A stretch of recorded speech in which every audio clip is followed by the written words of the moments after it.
NPCs. What are you gonna do? Oh, he just is that good. Yes. Just that good. Now this is way too much red. I don't know what to do with my hands. Are we doing this again this week? What are hands? What do we do with our hands? There we go. That's better. Hands. I'm just kidding. Hi, I went welcome. out there. It was a great race, and we don't. Jazz hands. You can put them at your side, Ricky. Cool. Oh, I don't have, and apparently I don't have. Jack Hawk 9000. Yeah, look at that. I don't have your chat box. You want to show me your chat box link real quick? I can do that. Give me 30 seconds. Oh, the old CBL. Somebody Chat entertain box people. link. Hey guys, welcome. We're the Riot Sessions, and we are very prepared. I have today. no idea why your chat box is. Oh, because we switched. This is a different scene, or yeah, because we switched to the 4-person, and I didn't have it in here yet. Mm-hmm. Are we going like 9 Mile today? So, hold on, I'm getting there. Chat box. Zach and Blue's hoodie has a point to it. Mine does. Oh, and Cody's does. Mine does not. I don't have a hoodie tonight. He got all fancy dressed up. Mm-hmm. We're all in jackets and sweaters, and he's all. I can go I'm all get sexy my. looking. I'm all sexy looking. I got a suit coat right here. I was We gonna can say do I can this. get my sports jacket. Nah. You sure? Nah. We're just gonna get the merits for next week for not being dressed up. You know what I'm talking about? It's a sports jacket, but it's a it's a nicer thing. Like when I think of sports jacket, I don't think of that Smoking kind of jacket. Okay. Cool. Yeah, I mean that's what I don't understand. Anyways. Testing. You didn't send it to me. Yeah, I did. Yeah, I did. Hello. Where? Oh, Hey. so whispers don't show up in. Oh, that's not my chat, is it? I know what I'm doing. Hey guys, welcome back to the Riot Sessions. I am your Dungeon Master, Shadowhack90, or Nathan. And tonight, we continue on with the main story that is the Rad Squad and the insanity that tends to follow them wherever the fuck they go. So, intriguing. So let's turn it down to Mr. Grey Goose Eggs to let us know who and exactly what he is and why he's here. I'm first this week. This Yeah. is like a first. I'm down. Hey everybody, I'm Zach. I don't stream like all these other wonderful people, but I am playing Lucius tonight, the Tiefling Sorcerer. He's gonna kick some ass. It's gonna be great. Is he I'll though? pass it. He always does, man. Has Lucius failed to disappoint yet? Failed to disappoint? not failed to once. disappoint. Not one time. So, we'll go to my left here. My left? Let's see. You're that Yeah. way. Stage left. Stage left. Stage right. left. Stage. Yeah. To ShadowCon. Take it away. Okay. Hi guys, I'm Love them Shadowcon. stages. I'm playing Tom Underwood tonight. The Halfling Ranger. Most of you guys know him. You love him. You hate him. He stinks. He's lovable. All that fun stuff. And he wants his freaking chocolates back. Like that's so upsetting that that he doesn't have his chocolates. But anyways, I lost my hole. Don't even talk to me. well, that's a whole nother issue. But 3 minutes anyways, in, we're gonna talking keep- about Try chocolates and living holes. without a hammer. That's a deep well of problems right there. Yeah, guys, I'm sorry. The negotiation just broke. Don't even get at me on this shit. Like I said before, you must be going through hell. The hell. I'm just gonna take your camera right off, so we don't have to worry about you for the rest of the night. All right. I'm just gonna keep it going down the line with Blue. Hi guys, I'm the Blue Ranger playing Dryden Kell, half-orc barbarian. What's it? Kind of. See, always somebody has to just get up and walk the fuck away as soon as you know what. He's gotta put his makeup on. Yeah, that's probably it. Yeah, I But forgot it. Turn this stream around. half-orc barbarian just had his axe broken and then managed to grab a creepy ass doll as he dove into a whirling pit of nothingness. So we'll see how that goes on. And from there, we're going to pass it over to my left, Mr. Cody Bedrock 36. Cody, how you doing, buddy? Hi, everybody. Cody Bedrock 36 here. Coming to you live tonight, going to be playing some Brontor Jordanian, the Human Blood Hunter. So stay tuned for that. A lot of action coming at you right now. We're going to go back to our Dungeon Master, Shadowhack 90. Yeah. Hey, Zach, what happened last time? Last week on the Riot Sessions. Dun, dun. 2 weeks ago on the Riot Sessions. I can't remember exactly what happened, but I'm pretty sure Lucius banished Jessica to an unknown place for an undetermined, undisclosed amount of time. The group ventured forth throughout the house, and they did some more stuff, and then they came across a doll through the next door. You forgot about the zombie dude. I don't remember a zombie dude, man. We There was Frankenstein to do together. Oh, that's right. That's right. In a room that was filling with green gas. That's Oh, right. yeah. I remember that now. Gauntlet. I only remember the doll because Blue just said something about it. To be honest. Well, and then the negotiations snapped because someone wouldn't open the door for us. Nobody. Oh, yeah. You guys had to be a dick. I mean, it's easy. You're nice And- to people. You get nice things. And then everyone failed miserably except, the story's true hero, Dryden. And they all got sucked into this whirling pit of death. And Dryden decided, I don't want to leave my friends, and in a heroic moment, blocked the doors from closing with the axe head of the negotiation, grabbed the creepy-ass doll, said, you're coming with me, and jumped through the doors right as they snapped shut, catching the head of the negotiation behind him and flying into the death hole with everybody else. And It's here you've we listened to a resume. recap of this episode. Huh? It's like you've listened to a recap of this episode. Or something. No, I just actually remember it because the end of the episode was really exciting for Dryden. Dope. Yeah, no, all right. So, as you guys have been venturing throughout this house, many things have happened. So Dryden, as you pull the axe head with you, the door slams shut, and you feel yourself flung farther and farther back into darkness.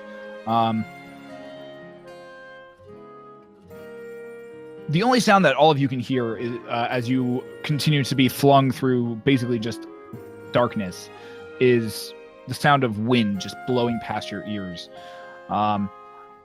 Eventually, it feels like you're falling down at times. Then other times it feels like you're falling upward, and just other times it just feels like you're just suspended, not moving at all, but just wind still just continues to rush past your ears and your face.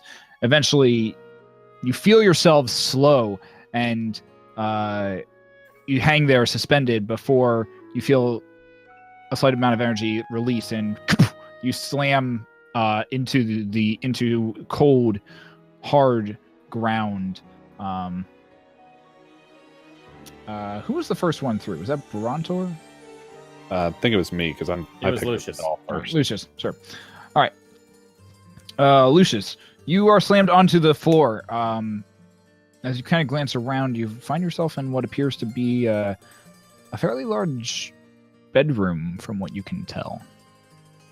You can see what appears to be a very a four poster bed with what look like some very dusty moth curtains that kind of hang around it. And that's about all you see before shaboom, right on top of you, this human figure and frame lands right on your back as Brontor comes slamming into you. You're right there, bud. Ah, God, Brontor. Brontor, it's pitch black. You can't see anything.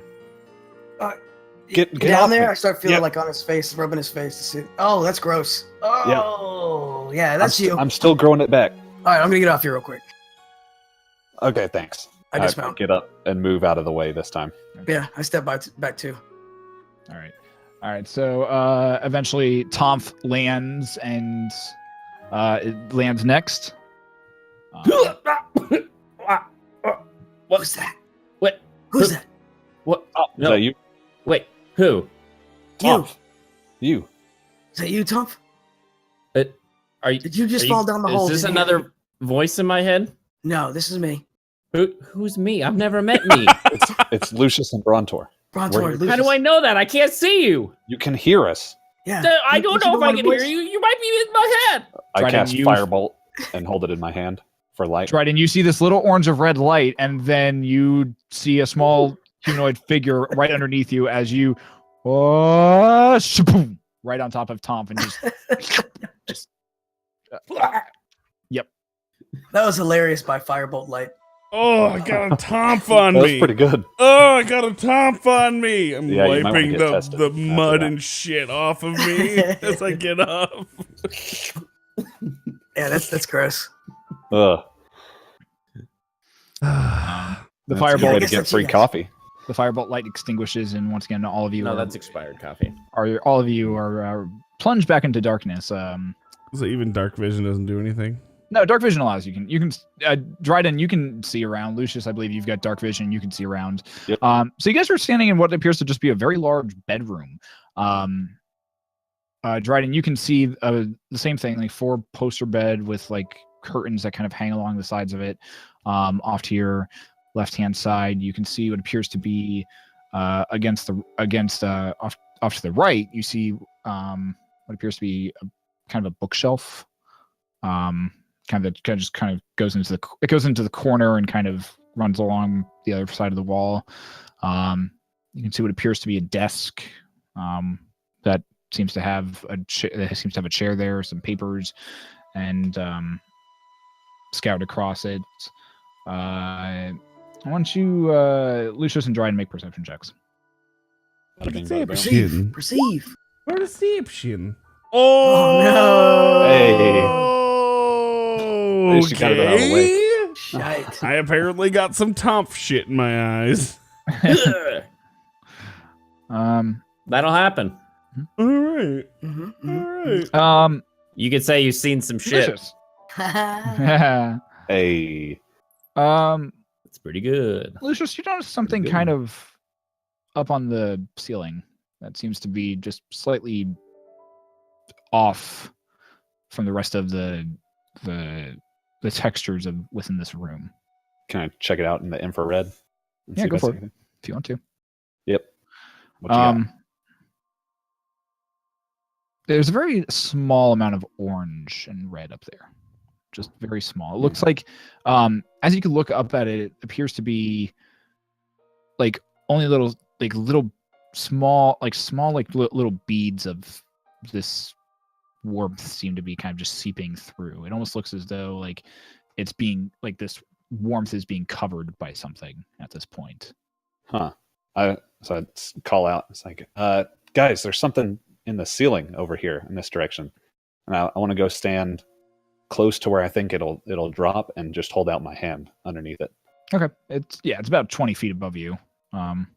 But you can see where it is. And Mhm. are you still looking through infrared or not? Yeah, to keep a side on it. Yeah. Until Okay, it you can drops. see it. It just seems to be just set there. Oh, it's not like dripping down from It's the not ceiling. moving. Nope. Oh, hmm. Just seems to be set there. I think something's up in that ceiling, guys.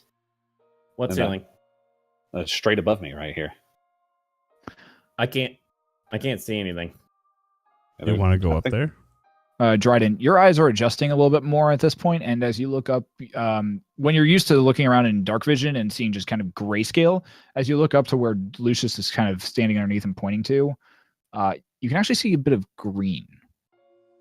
Like this kind of lime green color seems to be emanating from like directly above Lucius. I don't think you want to touch that. Touch what?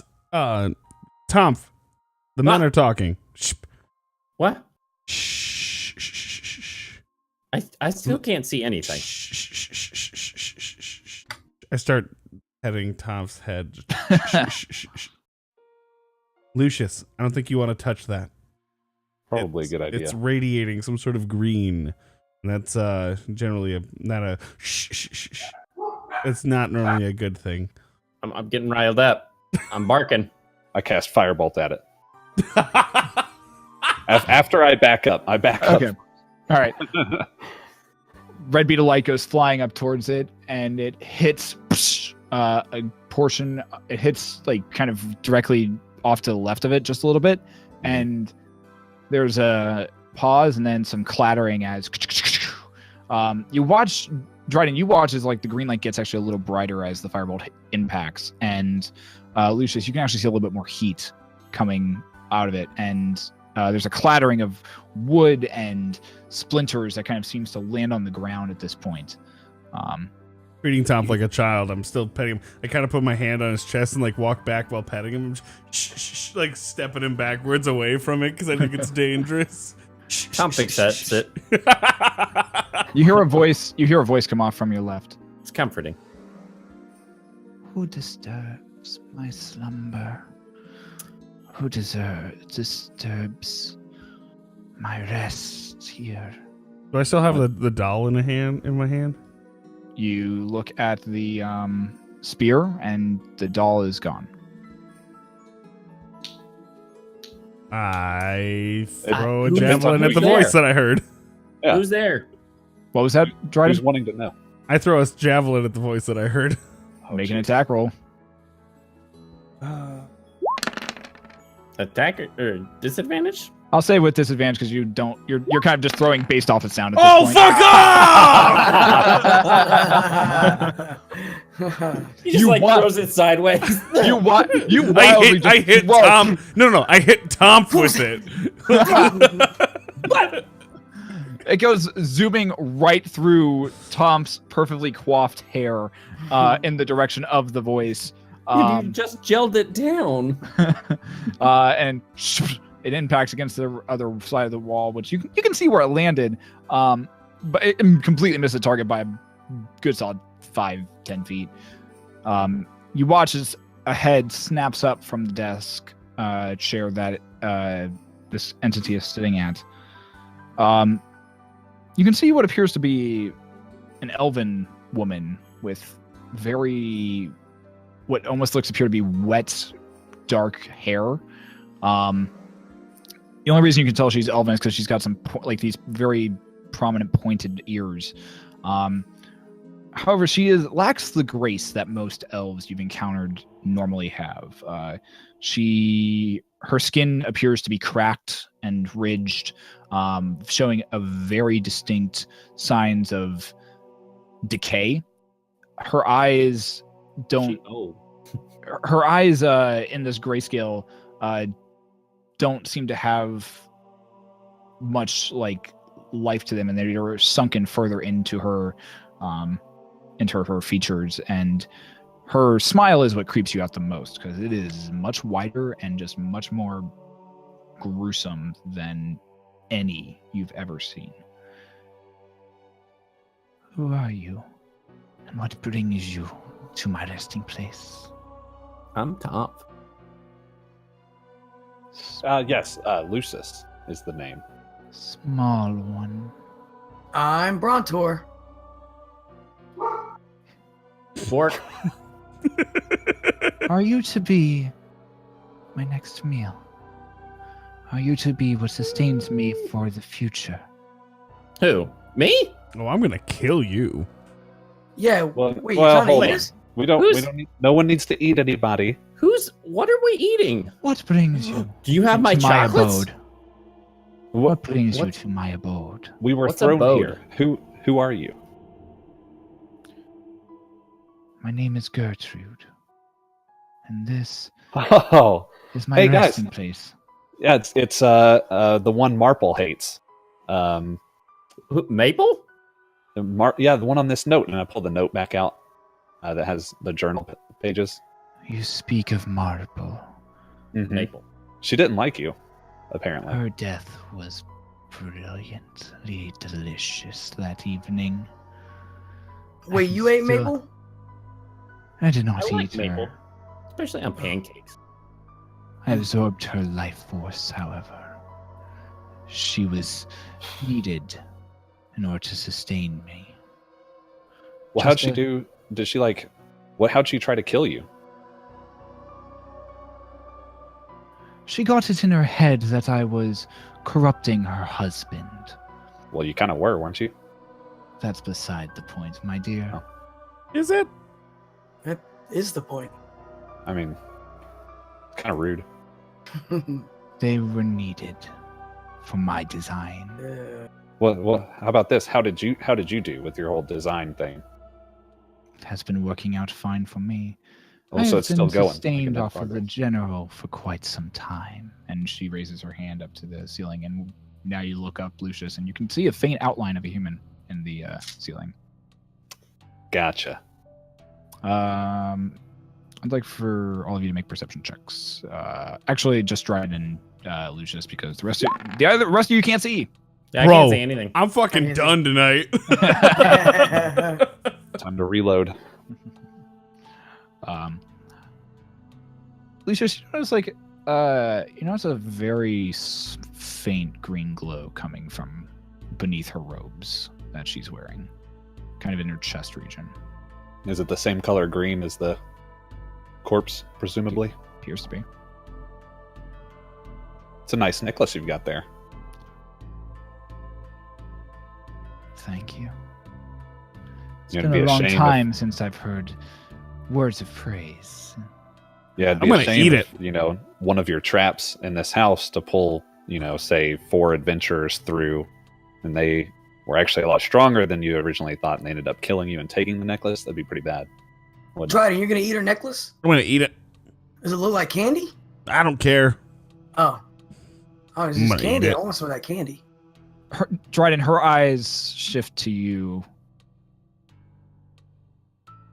You have been touched by darkness, I see. Something plays behind the curtain of your eyes, even unbeknownst to you, apparently. How long has it been? How long have you been with it? I don't know what the hell you're talking about. So why don't you just fight me, you spooky ass bitch? Spooky ass bitch. Wait, you got darkness about you, man? She stands. We all have You're- demons, Night Witch. You hear a slight chuckle behind you. Dryden, I would like for you to actually, I don't really want you to really do anything actually at this point. So Oh, good. I love that when the DM's like, and now your fate is out of your control. So, okay, so Dryden, You how does are screwed. how does a 18 do? 18 to hit. yes. All right, you take You have to. Oh no. You take 9 points of slashing damage as you feel a hot, what appears to be just cold steel, just strike straight across your back and plunge directly through your leather vest into your upper back. And as your head whips around, you see very faint glowing blue eyes just hovering in midair. Have it your way. I'd like everyone to roll initiative. Yeah! Buddy! Whoa. 22. Hello. That's pretty good. I'm pretty sure I Hey. crit that sumbitch, so. Damn, son. I like how the one time I roll really well on initiative, you guys are getting like crits and 22s. Mm-hmm. I got 5. Maybe you just need to Yeah, get that's good. Contour. I need to borrow your guys' hacks. We both rolled 8 and 22, Shadow. Both of our rolls were And 8 Did and we? 20. Yeah. Nice. See, but you crit with a 22. All Yeah. right. But still, it doesn't matter. All right. So, Dryden, as you feel this blade just sink into the back of you, you immediately feel the blood begin to rush into your face, and you begin to feel that anger begin to well with you. It's your go. What do you do? Oh, hold on. I should give you guys a battle map. That might help. Ooh! It's always discerning when I get a random email that says that I was just charged $2,500. No. But a good thing it's a fake email. I was like, I was like, wait, what? Oh no. Hold the Hold on. phone. It's like, I'm pretty sure I don't even have that much in my PayPal. Where do you want us on the map? Yeah, right there looks pretty good. Yeah. Let's make you guys a little wait. larger. No, Thank you. there. I don't want to be next to this lady. Make you guys a little larger. I was next to Dryden. He was petting my head. Yep, Dryden's over here with the doll behind him. The doll behind him. Oh, right. Got the blue eyes. Yep, just put that together. Yep. Yep. With a real big bit of help. I just put that together. You brought the demon to us. All right. Top of the round, Dryden, you're up. I rage. Yeah, you do. And in response, she goes, have it your way. And I go, fine. And I turn around and I've just got the head of the negotiation. And I just kind of like haymaker style swing it into the doll head. Go for it. Yeah. I'm gonna roll it as the negotiation still. I don't know what else I would do. Actually, I ended up savage attack. So 21 to hit. 21 will hit. 15 damage. 15 damage. Nice. And I'm just gonna keep going and do it again. Yeah. That'll be 28 to hit. Yeah, 28 will hit. And 17 damage. And 17 damage. Gotcha. All right. Good to know. And Tomf is just so small that I was able to just keep spinning, and the axe went right over his head. It's the gel. You flattened it down. Yeah.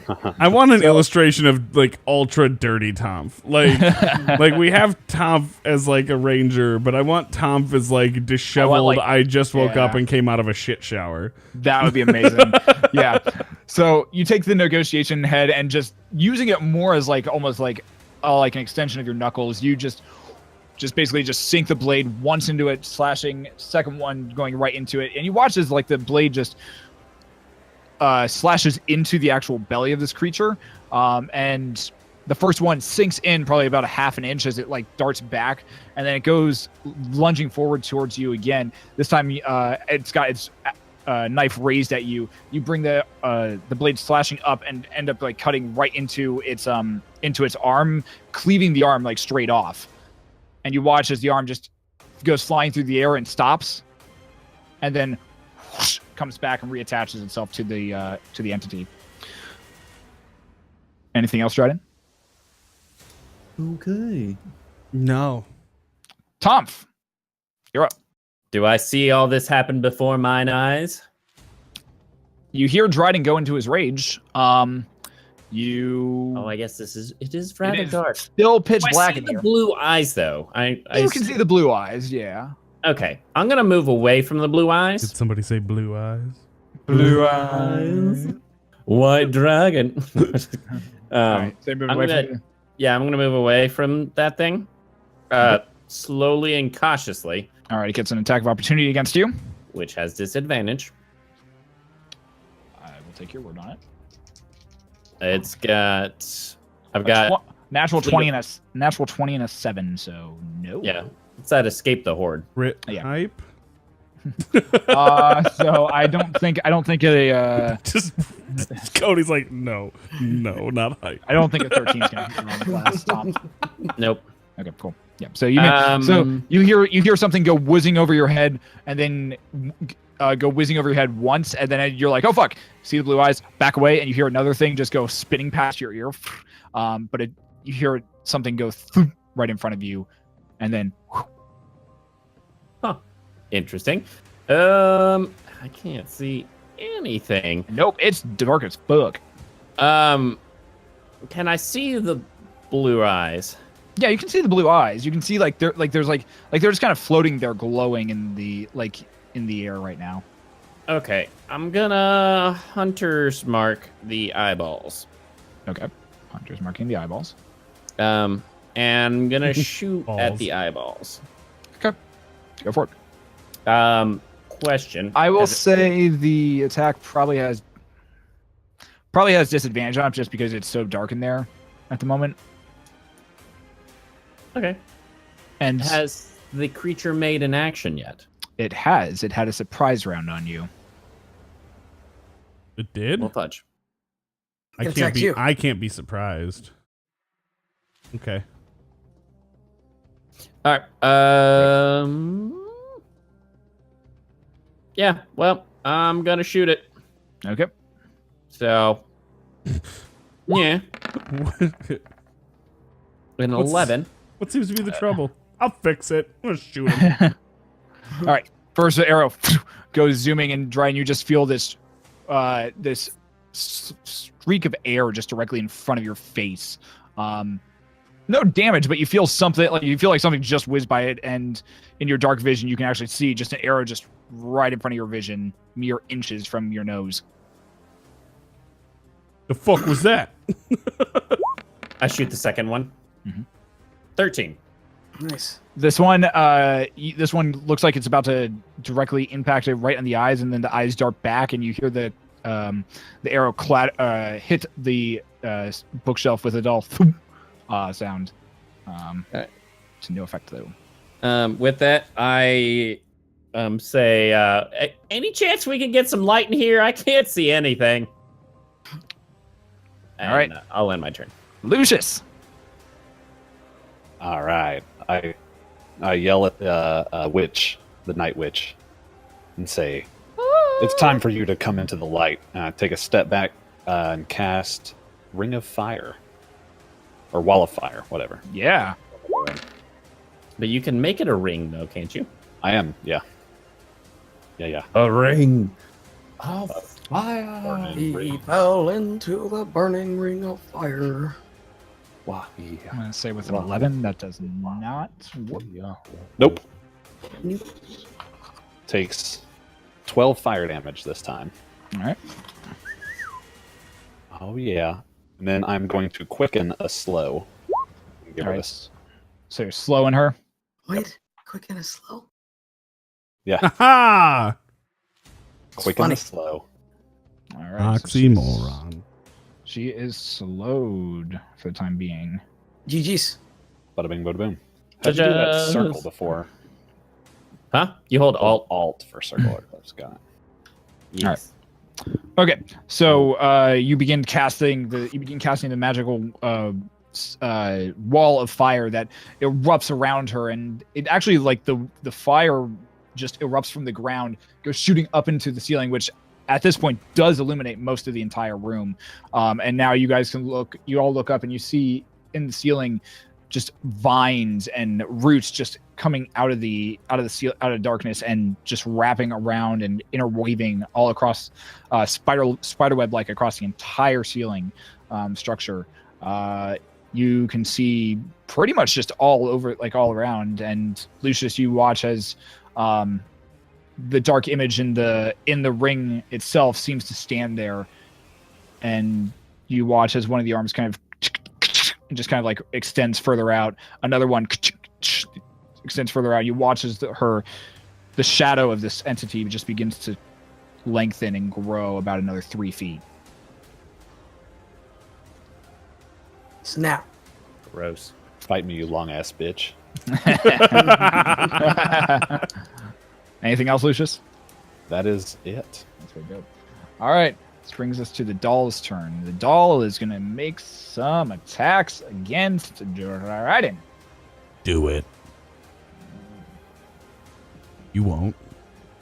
Or you will. I don't know.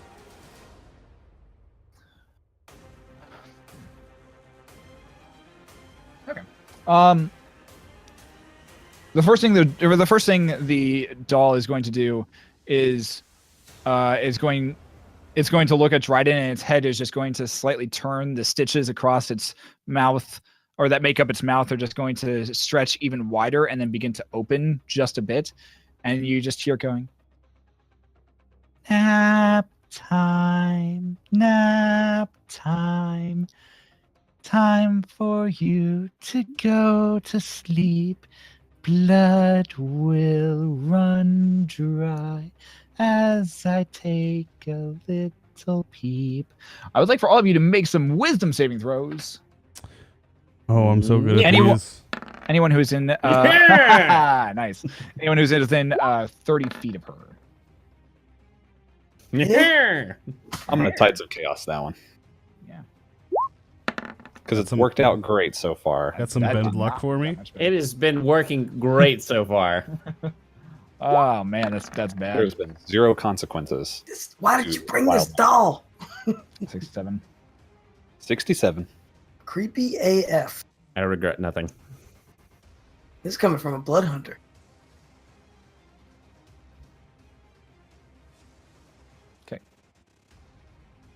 All right, good to know. Okay. Okay. So, all of you who have failed it, you are now currently paralyzed as the sound comes across your ears, and we'll make this paralyzed because reasons. No. The only one It's my who turn. succeeded against it is Tom. Hi. GG's, Tom. All right. So, so all of you are paralyzed at the moment. Which Totally didn't go to wave and just rip my headphones out. I was like, hi, and then just launched. and then- It was like, all right. And then paralyzed features are this, just so everyone's aware. Okay. And then it's going to make one attack against Brontor, I think. Yeah, it's going to make one knife attack against Brontor. Oof. So 14, and that's Cox, so 13, so 14. 21 to hit, Brontor. Let me look. Yes, that hits. All right. That's going to be 13 points of slashing damage as it continues to sing. It drops underneath Dryden's arm, goes spiraling around it, just kind of like strafing next to the side and right almost kind of not necessarily in between you, but just off to where you're at, and goes slashing, aiming for your throat, but you manage to bring up one of your arms just in time, and it slashes directly across the upper forearm, digging into a bit of your bracer, but still managing to find flesh, and a little bit of blood begins to kind of drip out down your elbow. Ugh. And that's going to be the evil doll's turn. And this brings us to the night hag's turn. Does she take damage on her turn, Lucius? For Firewall, yeah. So at the beginning of her turn, she takes damage. All right. Yep. Go ahead and roll that damage for me. Bada bing, bada boom. 31. And it's a DC 14. Well, I think when it's up, it's just a flat damage. All right, so 31. Okay. Like Well, when that- it deals if it's 5d8 up, to each does it- creature that ends its turn within 10 feet. Yeah. So it doesn't appear to have a save when she's already in it. Okay. The save is so, only on the first one. So 16 points of damage to her. is it the same damage though, or do you roll each time? It's more fun to. It more says fun to deals roll each time. 5d8 to each creature. So I rolled the 31 that time. It's more fun to roll each time. I was just asking. All right, so she's currently slowed. All right, so she's going to shout out and say, "Come forth, my pets. Your mistress needs you." Oh no. As her voice begins to drop lower and lower, and Tomf, Lucius, and Brontor all look around and see climbing up out of the earth the creatures that you have seen very before. These bulbous-looking, kind of humanoid zombie-ish creatures, and they begin to just one hand up out of the ground, the next one, and they begin to pull themselves up until they are just standing there. What looks like just one giant head one giant head on them, and large pus-filled boils encase their body. It's Carl. Now, this wouldn't technically be a spell, would it? This is her action for the turn. But is it a spell? Or just an action? I believe it is just an action. Right. Then we good. If it's a spell, you roll a d20 to see if it's a one action or two action. Let me cast. double check. Dun, dun, dun, dun, dun, dun. It is not a spell. It's just something she can do, apparently. Bada bing, bada boom.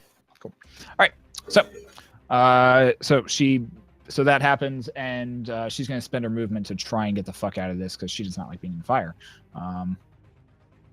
Actually, yeah, she's going to do that. 5, 10, and then she's going to just 5, 10, 15, 20. She's going to move up that way to get out of it. All right, and it's the end of her turn, so she gets to make her saving throw against that slow, I believe. Yep. Does she take damage coming out of the fire? No. And that's going to be what type? What does it say? Is it for slow? 14. Wisdom. Wisdom. Now, So was that's going to be her 17. speed halved when she got out of there? Because that's the question. It was not. So she can only move 15 feet. So 5, 10. Still gets her out of there. 15. Thought I'd ask. No, it's worth asking for sure. All right. Okay, so she gets out of there, and so she does a 17. I believe that beats your DC. Is that correct? Yes. Cool. She is no longer slowed. All right. This brings us to the crypt horrors. They spent their movement getting out of the earth, so they can't really do anything else at this turn. Brings us to Brontor. You're up. Yeah. All right, how do I get out of this paralyzation? I believe it is at the end of your turn you can save against it. All right, so I guess I'll throw blood curses, right?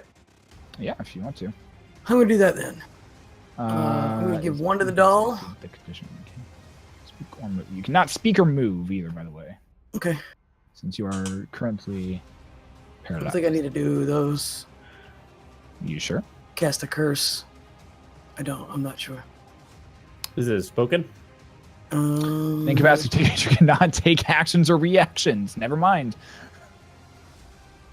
What? All right. Incapacitated. An incapacitated creature cannot take actions or reactions. So you can save at it, and that would be your turn. All right. That's my turn then. All right. So what'd you roll for? So go ahead and roll. Roll me your wisdom saving throw. I believe in you. Come on. Hey. Yeah. You save against it. You are no longer paralyzed or incapacitated, good sir. That's my turn. That is your turn. This brings us to the top of the initiative round. Dryden, you're up. D20. Just a D or your wisdom saving throw. What's a oh, okay. Nope. Nope, you're still paralyzed and incapacitated at the moment. So, Tom, if you are up, it is your turn. Brilliant light has expanded within this entire room. You can now see everything in the area. What are you doing? Yay! Alrighty. I'm going to... I'm going to use Ensnaring Strike on the doll. Go for it, dude. So... Fight Yeah. Oh, wait. Sorry. Ignore that Mia. That's the Mia. That'll hit. So 25 for the Ensnaring Strike. Yeah, that'll hit. And then this will be... Is that one dude within 5 feet of me? Yes. Okay. I know it's technically... So, since he's within 5 feet of me, do I have disadvantage? Yes. Can I move first? And So then you shoot. the Ensnaring You're gonna. Strike? I'm just... Because since I brought it up... You already rolled for the ensnaring strike, so the ensnaring strike goes off and fires at the doll. I'll say you can move after that then and take another shot if you would like to. Okay, and then have disadvantage? Well, if you're moving away from the guy, you would probably have regular attack unless you're like you'd be able to take a regular attack against it because you wouldn't. No, be I'm melee not at shooting that point. him. I'm still shooting the doll. But Oh. I can't remember if it's any creature within 5 feet imposes a disadvantage or if it's No. just Only shooting it's only like if you're within. It's only if your target that you're shooting is within 5 feet. Oh, Like, well, then basically- I don't care. Basically, if you're in melee with a creature and you're trying to hit it with a ranged attack, then it's going to be at disadvantage. But Okay. since you're attacking the doll, no, fuck that. Okay. Not with I 5 couldn't feet. remember. So then, yeah, I'm just gonna shoot him. Yeah, go for it. So here's the second shot. 21 to hit. Yep. All right, so here's the hunter's mark for both of those. So Nice. 6, and then he has to make the doll has to make a strength saving throw.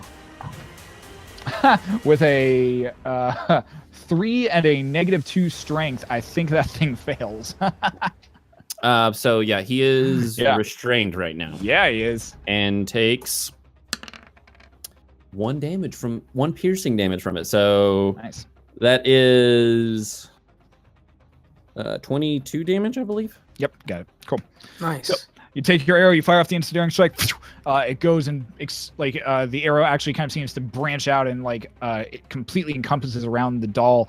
The doll is hanging there floating, and then it struggles against it and drops down to the floor. Everything encased except for its head, and you see the head kind of just trying to escape. Watching it kind of like bounce around a little bit. You take a few more shots at it. And you watch as one of the shots just goes right past the cheek, grazing it. A little bit of stuffing kind of flops out of it. Get stuffed. Lucius. All right. Here you go. Can I wild magic if I'm If you want to. paralyzed? Oh, I do want to. God. Yeah, no, that'd be Tides of Chaos. Wild Magic's different. Or yeah, Right? yeah. 92. So we've got a 67 and a 92 working around. Yeah. Storing them up. And what was this one? Already 92? 92. Have you completed any other parts of the any other chapters? Interesting. The Okay. steps. Lucius. Steps. Lucius. Banishes You- himself. As you feel this paralyzing fear continue to grip you, you feel this weird warm sensation in your nether regions, and a growing and spreading warmth seems to just kind of spread out yeah. from there down your legs, up your torso, and over the top of your head and across your horns. And you feel this, and you look down, you can see like this weird little purple energy just kind of emanating from you, and you realize it's coming from your book. Super Saiyan? It hovers there over your body for a second. Your eyes begin to glow with this like kind of purple energy, and you feel as though all of your sorcery points that you have spent, whatever those are regained. Hey. Nice. Oh, yeah. Good shit. Nice. Nice, dude. GG's, man. That's Yeah. beautiful. I was actually running really low on those. Yeah, they are all back. You feel there's this overwhelming energy, this boon from Therisden coming up from you. He's not such a dick after all. Yeah, not right, apparently. All right, this brings us to Evil Doll's turn. Currently restrained. Currently restrained. Yeah. There's not really that many shadows in here at the moment, so it's going to try and make a strength check to get out of it. That's another 1. Yeah. -2 modifier, so -1. Yeah. Nope, that thing is just still just bouncing around. Like you watch as the little bauble kind of just boom, boom, boom, boom, boom, boom. Just it's failing miserably right now. That's about all that thing can do. This brings us to the Night Hag's turn, and she is going to cast Magic Missile on you guys. No. Magic missile. Magic missile. Forgot about that. Magic missile. Magic Missile. All right. All right. So that is going to be.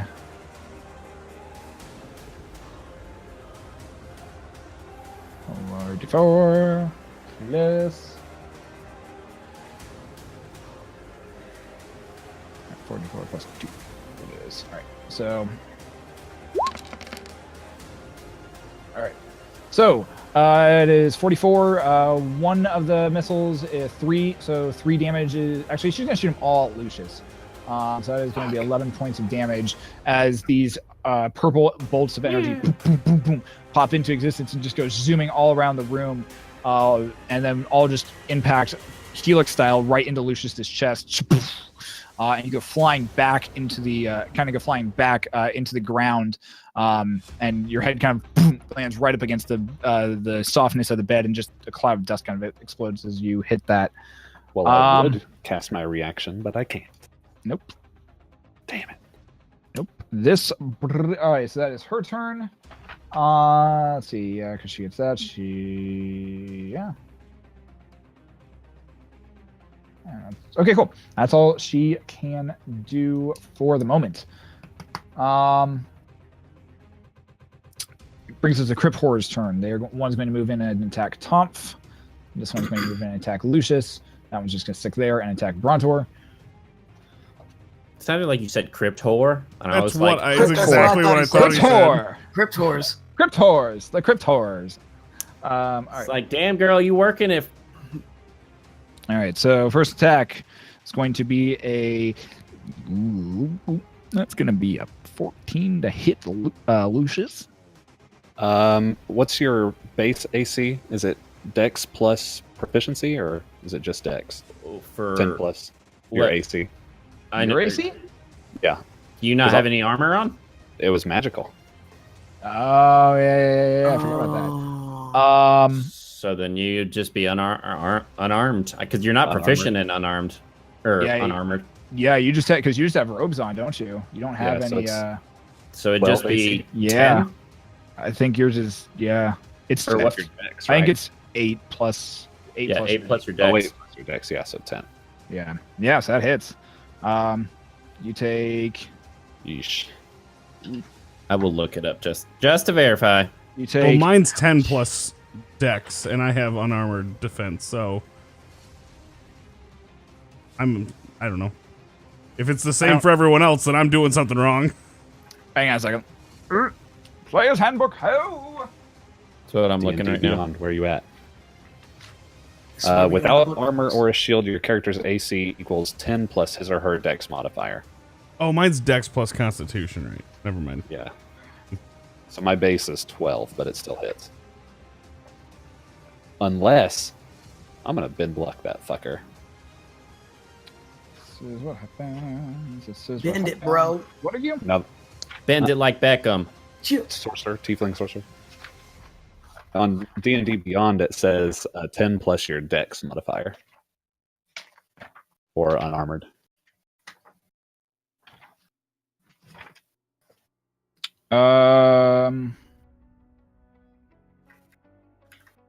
Oh, that's right. It's back here with AC and stuff. Okay, that's right.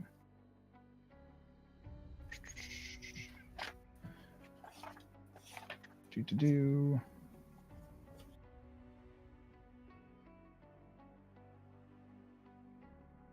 Without armor or shield, character's AC is equal to 10 plus dexterity modifier. Yeah.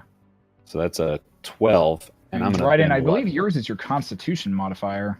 Constitution plus dexterity. Yeah. I'm gonna Which I bend still his don't- luck. I've been told over and over again that unarmored defense is supposed to be amazing, and I'm stuck at 15. Like my defense, my armor class will never get higher, and I'm like, Unless you do a Okay. stat boost. yeah, and then it'll go up 1. Mhm. Yeah. It's like I don't know how I let people talk me into this. It was a terrible decision. So Well, you can get magic items that increase your AC. yeah, that's all I can go by. I don't know. I just if anyone were to say I'm thinking about going to unarmored defense, I would say don't fucking do it because I made a Like typically without magic, it's like 16 is about your average. All right.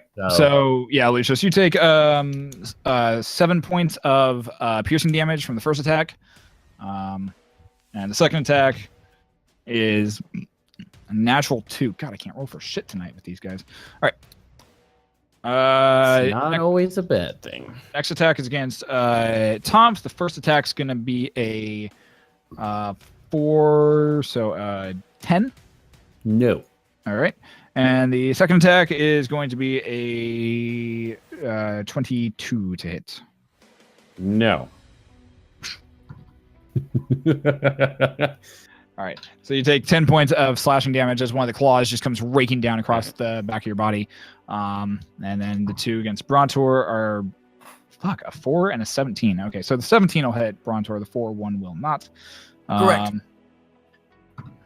7, 1. So you take 8 points of slashing damage as a claw comes raking across your back. And the second time you're able to swing one of your hammers back and just block the second attack as it comes in. This brings us to Brontor. You're up.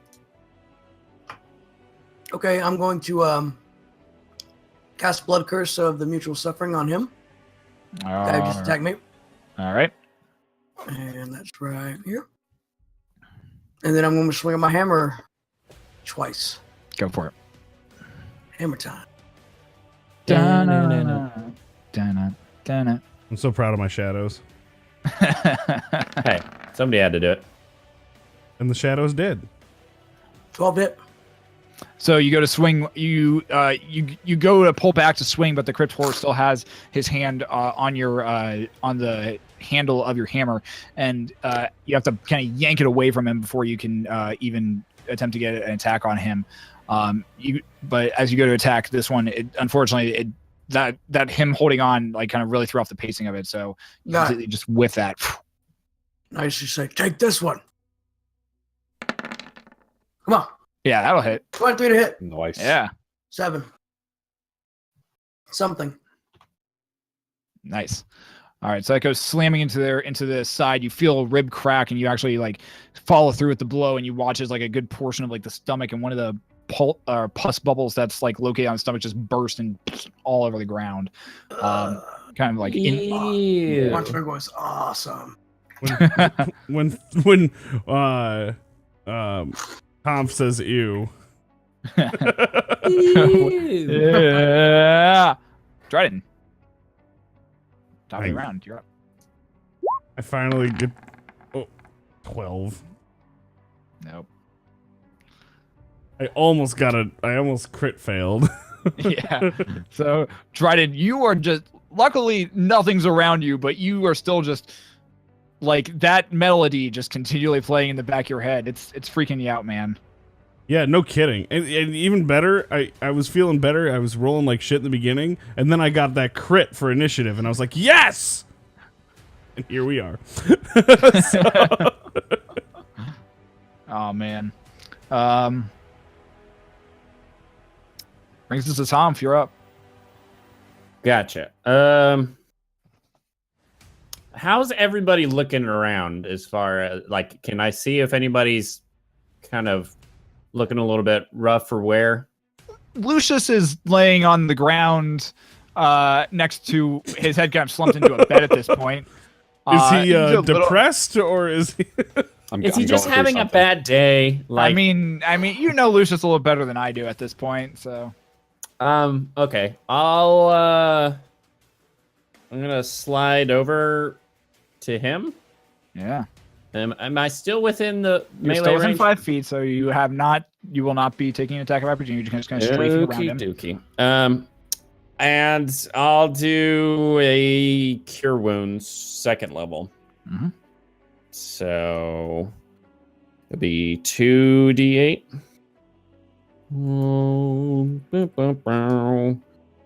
Plus 3. So you get Oh! 7. Nice. It's something. I don't know, It's- potential it's 19. It's better than nothing. I guess. You can also do, well, I don't know if we can do hit dice. And not in the middle of combat. That's more for short rests. Well, if we say it's a short rest, which everybody, I'm kind of taking a short Time out, car! time out. We need. I mean, if you guys want to try that, you can. Not sure how the rest of them are going to feel about that, though. And then as a bonus action. So I'm just checking something real quick. Yeah, go for it. For some reason, I just thought of 4 barbarians. You know, if we were all barbarians with what is it, the turtle, whatever, Path of the Turtle. We all just get into combat, and they're like, "All right, we're gonna take a short rest." Oh, never mind. Okay, yeah, that'll be it. All right. Brings us to Lucius. You're up. Here we go. Wisdom saving throw. 15. What you needed. Nice. Yeah. Oh, thank God. All right. Well, I mean, that's my turn, though. Yeah, it's your turn, but you managed to get up, and you feel your power over. You keep doing that. You feel your power. You feel your power kind of come back, and you, for some reason, inhale deeply. I'm not sure why, but you do. It's a character choice, man. Character choice. alive. Brings us to the evil doll. It's going to try and freaking get out of this goddamn thing. What's his DC? Oh, he got me. I don't know what his DC is. So I'm going to assume it fails with a 8. Probably. God damn this doll. All right. So this brings us to the Night Hag's turn. Yeah, that'll be fun. Not for us. Yeah, this will be fun. I'm trying to think if any of you are looking at her at the moment. I mean, I've been staring at her this whole time, but I can't. Okay. So well, those of you who can see her, watch as her form. Watch as she like, and her form just vanishes, in a puff, and she is just not in range, or you don't see her anymore. All right, one less problem, guys. Nice. Are we celebrating? Yay! We did it. What do we do? She's gone. Who's gone? The Night Witch. The Night Hag? Oh, What happened? Haggis? She disappeared. haggis. All right. Night Haggis. The night haggis. Night Hag. This brings us to the Crypt Horror's turn. This one's going to attack Tomp. Group war. 2 attacks. No, it's not. I don't know. That's a natural 20 for the first one. I tried And- telling it no. Does that amount to anything? It doesn't. No. I think the DM has to say, "Oh wait, you're right." Are you a bard? No. I can be. You're not. So that's gonna be a natural 20 for the first one and a 17 for the second one. Yeah, those will hit. All right. So the first one. So we'll start with the natural 20. That's gonna be 4. I think 16. That's gonna be a total of 20 points of damage for the natural 20 for the first, and then the second one is gonna be 6 points of damage. So a total of 26 damage for as the 2 claws just come streaking down. One grabbing you by the head and actually just raking through the back of your like across the back of your head like this, almost like digging into your scalp.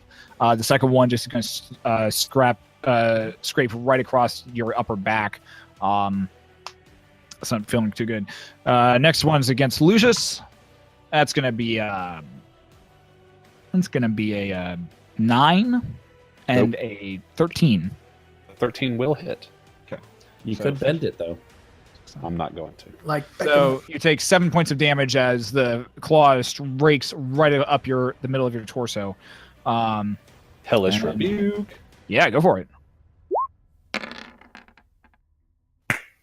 Dex save. Dex save against it. Mhm. With a -2. Yo, fuck off. Okay, with a 4. No. He takes 4 damage. Nice. Yo, shit. And it is Jeez. susceptible to fire damage. I thought you said, takes and 8 this is damage. where we'll pick up next week on the right. It just had the same ring to it, and I was like, damn, that was okay. I guess we got somewhere to be.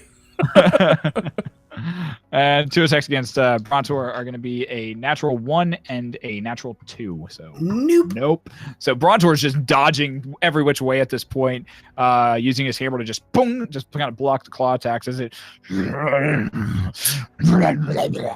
trying to get at you. This brings us to Brontor. Yeah.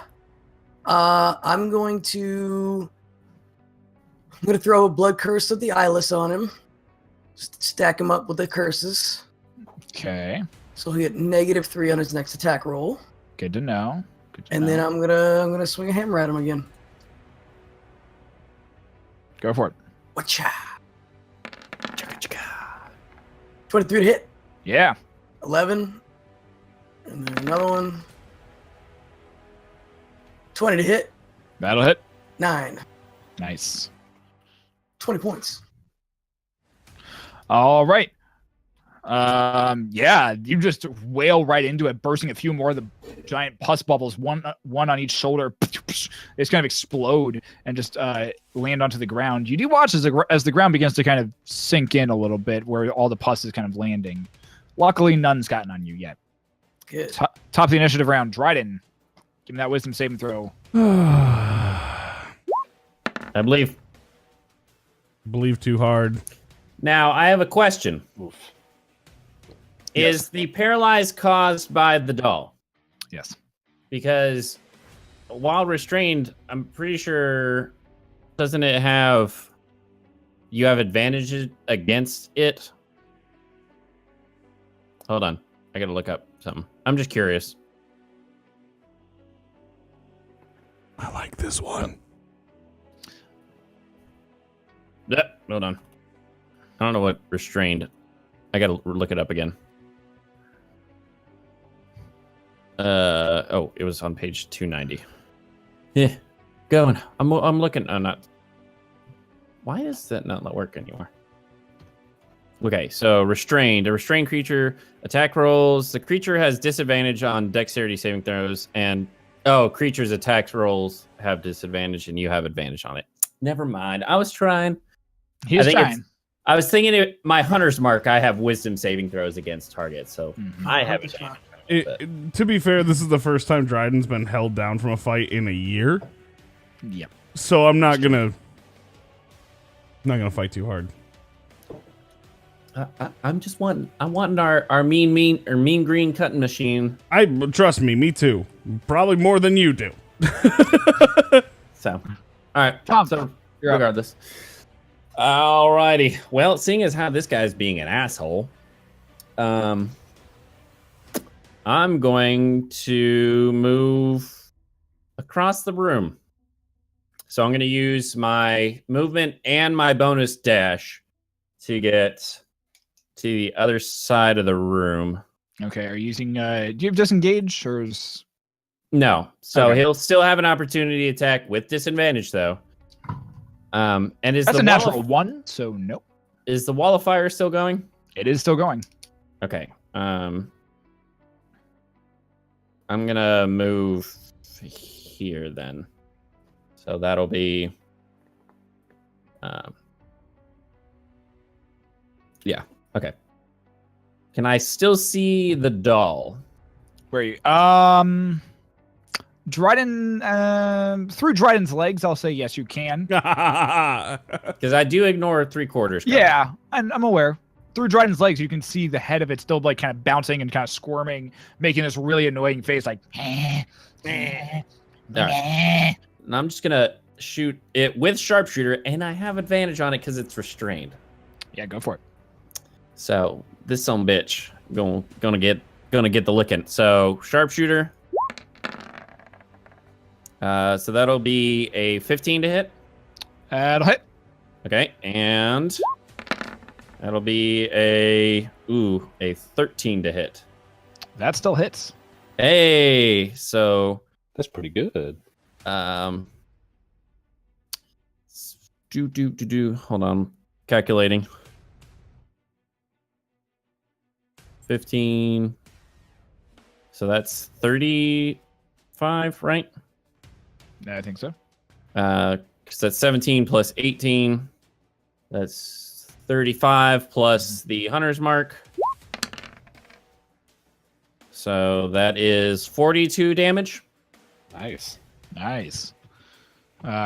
So this one. And it takes. Did its turn go already? It takes piercing damage at the start of its turn.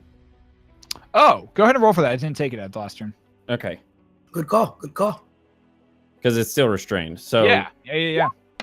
So 6. Nice. So Ooh. total of 47. Oh yeah, 48. Sorry. Wow. Yeah. Yeah. So fire off your arrows. One actually goes and actually embeds itself right in the forehead of this creature, and you now see it's just still like struggling, really annoyed at this stupid little arrow that's just now sitting right in its forehead. The second one goes and actually hits also just right above it in its cheek area. This thing's starting to look like a little bit of a pincushion at the moment. Anything else, Tom?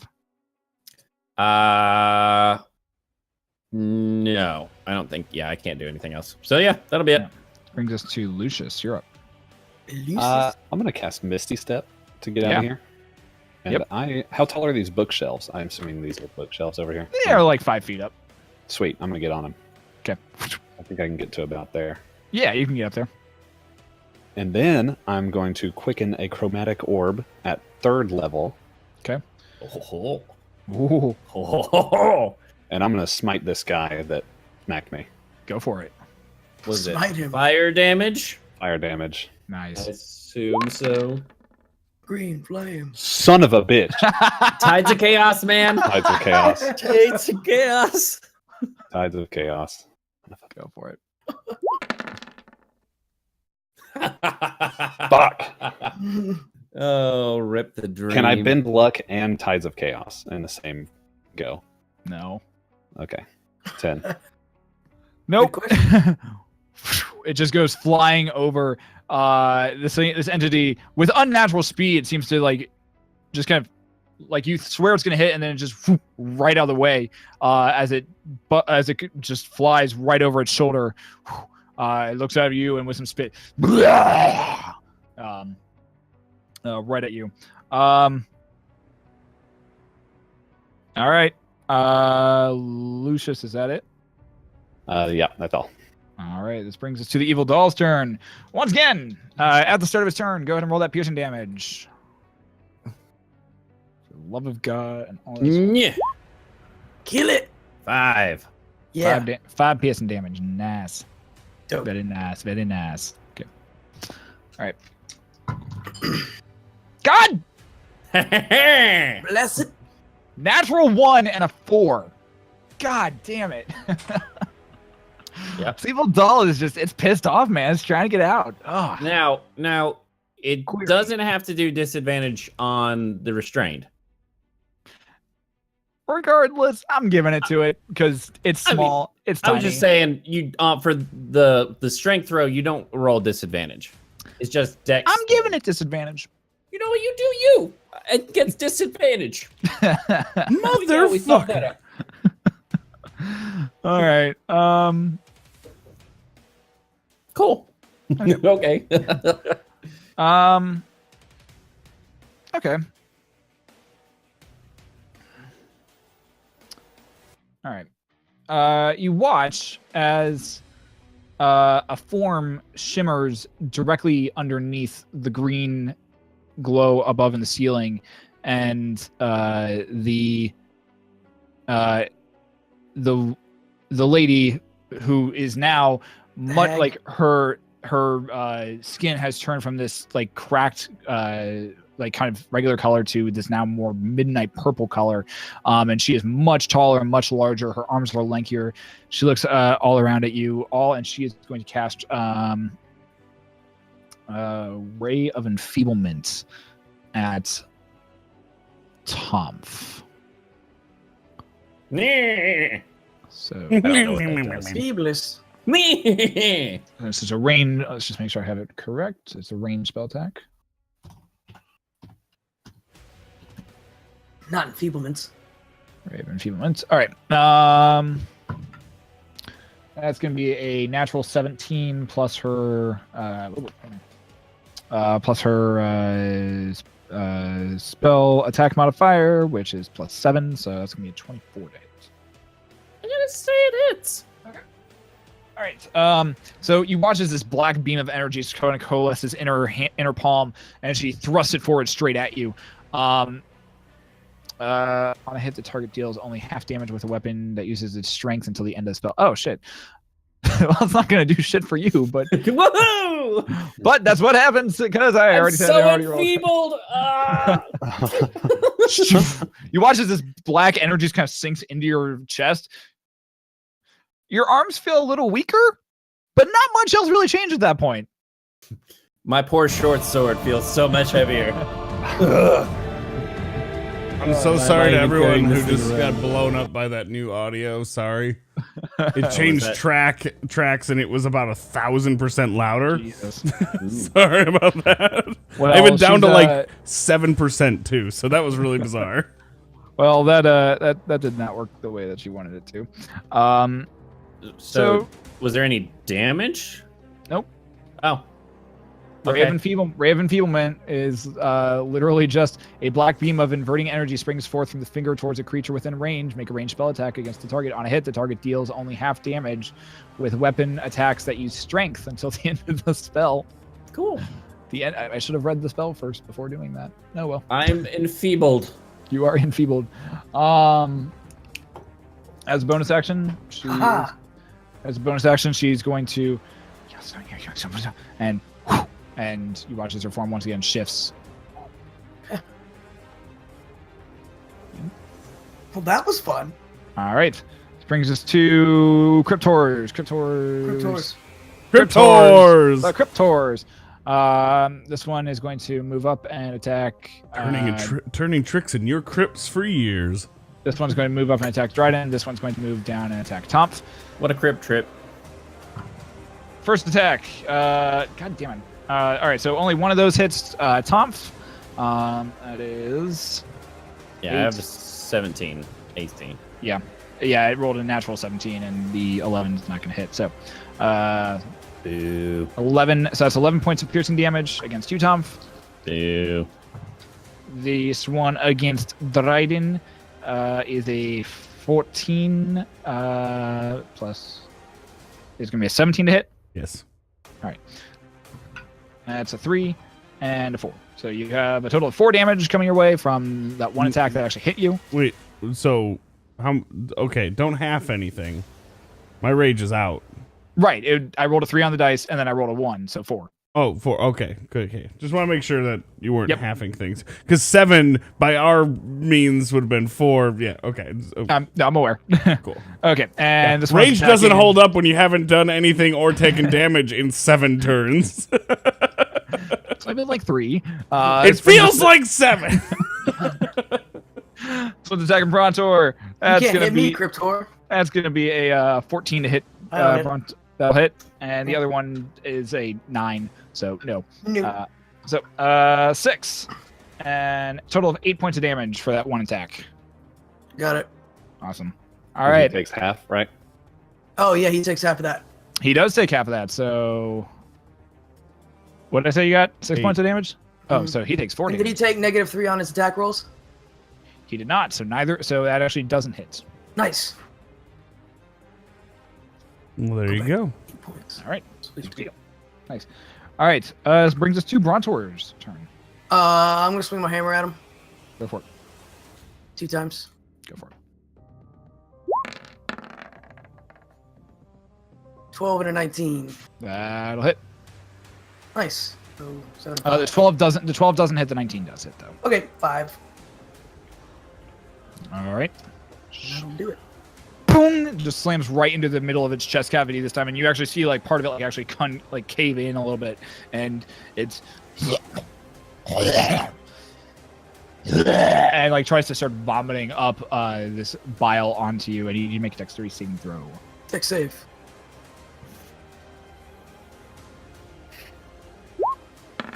Come on. 16. Yeah, you manage to dodge out of the way, and it goes splattering on the floor right towards Dryden's feet, and you watch as the just like kind of steam begins to rise off of it. Gross. Brings us to the top of the initiative round, Dryden. I believe suppose you want me to try to save again? Wisdom saving throw, please. Do it. Oof. I'll bend luck. I'll bend luck for you. Don't waste your time. It's not worth it.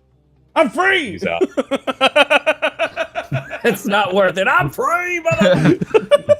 So as you steal yourself, As depression sinks in deeper. as you steal yourself, and as the you try to force it out, and you're just like, no, it's not worth it. It's not worth going on. You hear Lucia shout from the top of the bookshelf. It's dangerous to You go can do alone. this. And Wake up. You can save 15% on car insurance by switching to Geico. This ride session is And- brought to you by It's not the Geico. time for sleeping. oh, there goes our Geico thing. And this and you feel yourself be able to break out, be able to finally be able to move, and are no longer paralyzed. That reminds me of the. I cast the raft. return, so I get to go again. Oh, nice. No, it's Cast it's, wish. That's the thing. Tom, you're up. Nice. Nice. Crikey. Wait, as a bonus action, can I rage? You don't take actions or reactions when you are. Yo, DM, go fuck yourself. Just kidding. Just kidding. You Whoa. are And incapacitated. smited. So, that is the end of turn. This brings us to Tomf. A giant stone A giant boulder lands on top of Dryden. Yeah, right. Is there, so how tall are the flames? There's no saving him. Probably 15 feet up. stop. Yeah, it goes up to 20 feet. Oh, so it's all the way up to the ceiling at this point. Well, You then. start to hear the crackling of wood at the top. Well then. Dude, this dude's just being a dick. Well, I'm gonna go jump on the bed. All right, I'm he's on the going- bed. That's gonna be a 5, Yes. Yes. right over the top of your head. Okay. And I'm just gonna keep shooting that dude. Go for it. So, and you know what? Might as well sharpshooter. Can I still see the doll? I assume I can still see the doll.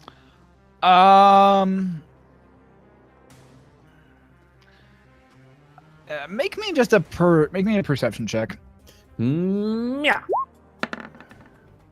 21. Yeah, you can see. Yeah, you can see. You kind of have to jump up on the bed spring about like you have to keep jumping in order to finally eventually get a shot. But you think with your trained eye you can hit it. That's Okay. awesome. Well, I'm gonna sharpshooter. Do I still have advantage? I'll leave this up to you. For the sharpshooter or for Because he's still restrained. Yeah. Okay. I just didn't know with me bouncing. Yeah. It's like a All right. 28-foot bed. Well, it is a large bed. I'm hoping that he can't crawl very well, so I'm like, get in the middle of the bed. So yeah, I'm gonna shoot him twice, sharpshooter and horde breaker, because he's within 5 feet of the other guy. Go for it. So this will be sharpshooter on the doll. So, and then I'll horde breaker, sharpshooter, horde breaker. Got it? I gotcha. Make Okay. your rolls. So, that'll be a 16 to hit. Hits for the doll. Yes, Yes. that hits. Okay, so this is just the dude next to him. Dude. Okay. Wow. Oh, wait. Wow, what a tease. So, 23 to hit the. Yeah. All right, and doll. Wait. Okay, so that's a 19 and a 14. Yep. So no, well, it's a 14. Yeah, it's still 14. Yep. Okay, and then this is the golem dude. 26. Yes. Okay, so For the doll damage. doll damage is 15 plus. You know what? I'm gonna do Tom a favor and bend luck for him too. I've got all these sorcery points for your what? attack roll. I hit all of them. He hit Oh, everything. that 14 hit also? Yeah.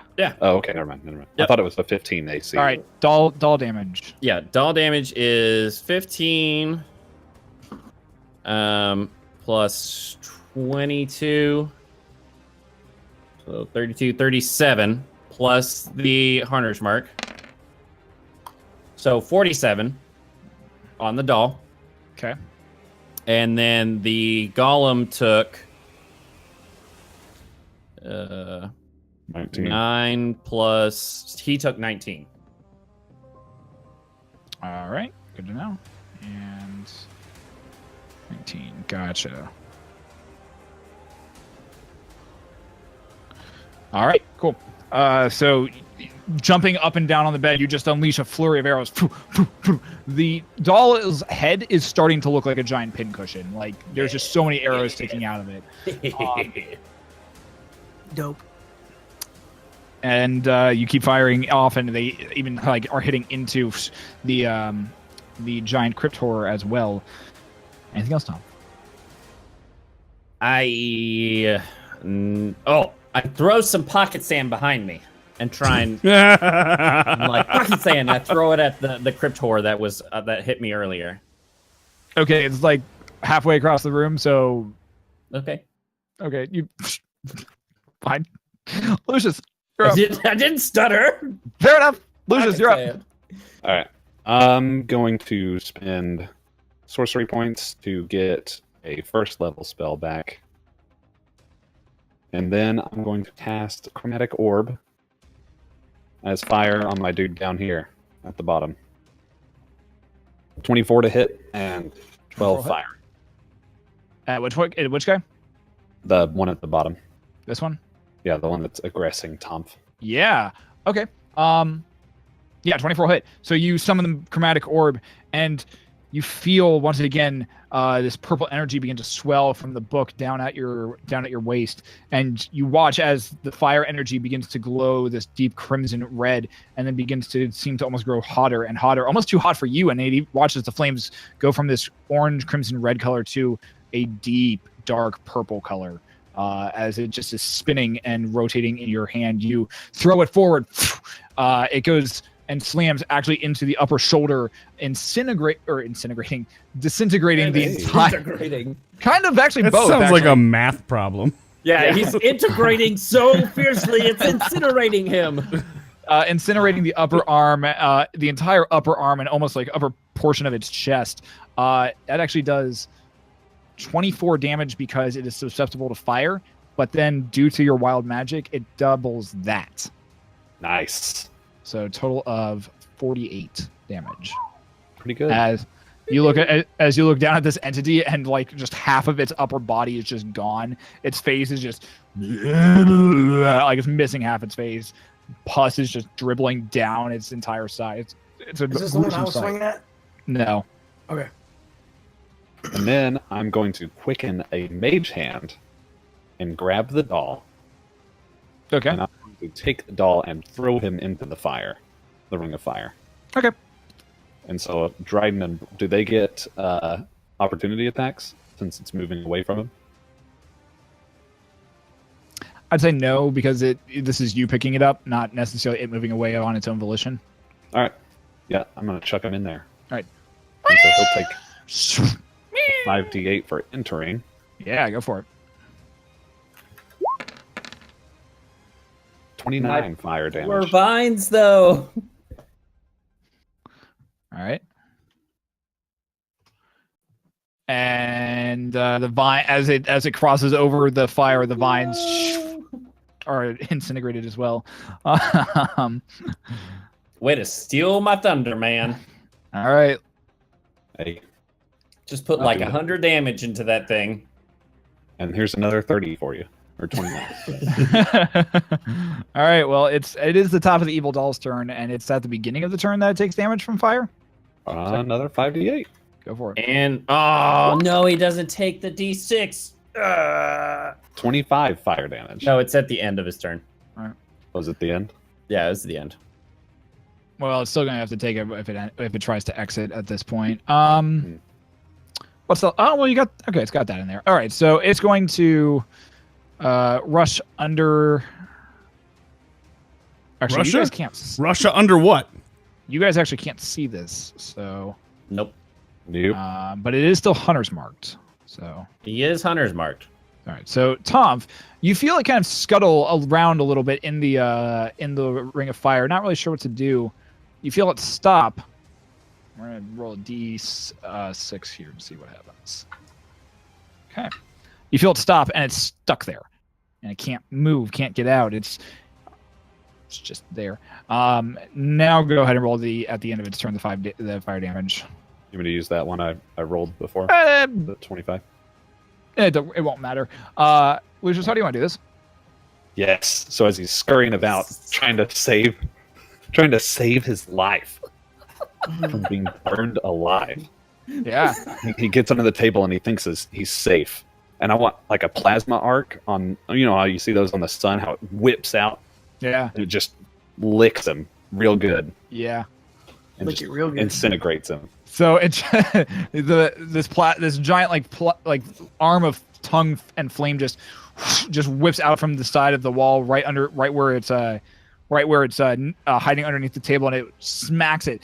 That in and of itself doesn't end it, but the doll goes flying back through the air, and all the rest of you look at just as there's this little sound as it there's just cascading burning fireball just comes flying out and lands directly at Dryden's feet as it wriggles, wreathes just in flames, burning, the last little glint of blue in its eyes going to black as it just withers and dies at Dryden's feet. Burned crispy. Medium well. Nice. Damn. Burned, All right. crispy, and medium well are two very different things. I know. He was seared but cooked. Extra crispy. I'm trying to sound cool. I'm not. I understand. No, you did good.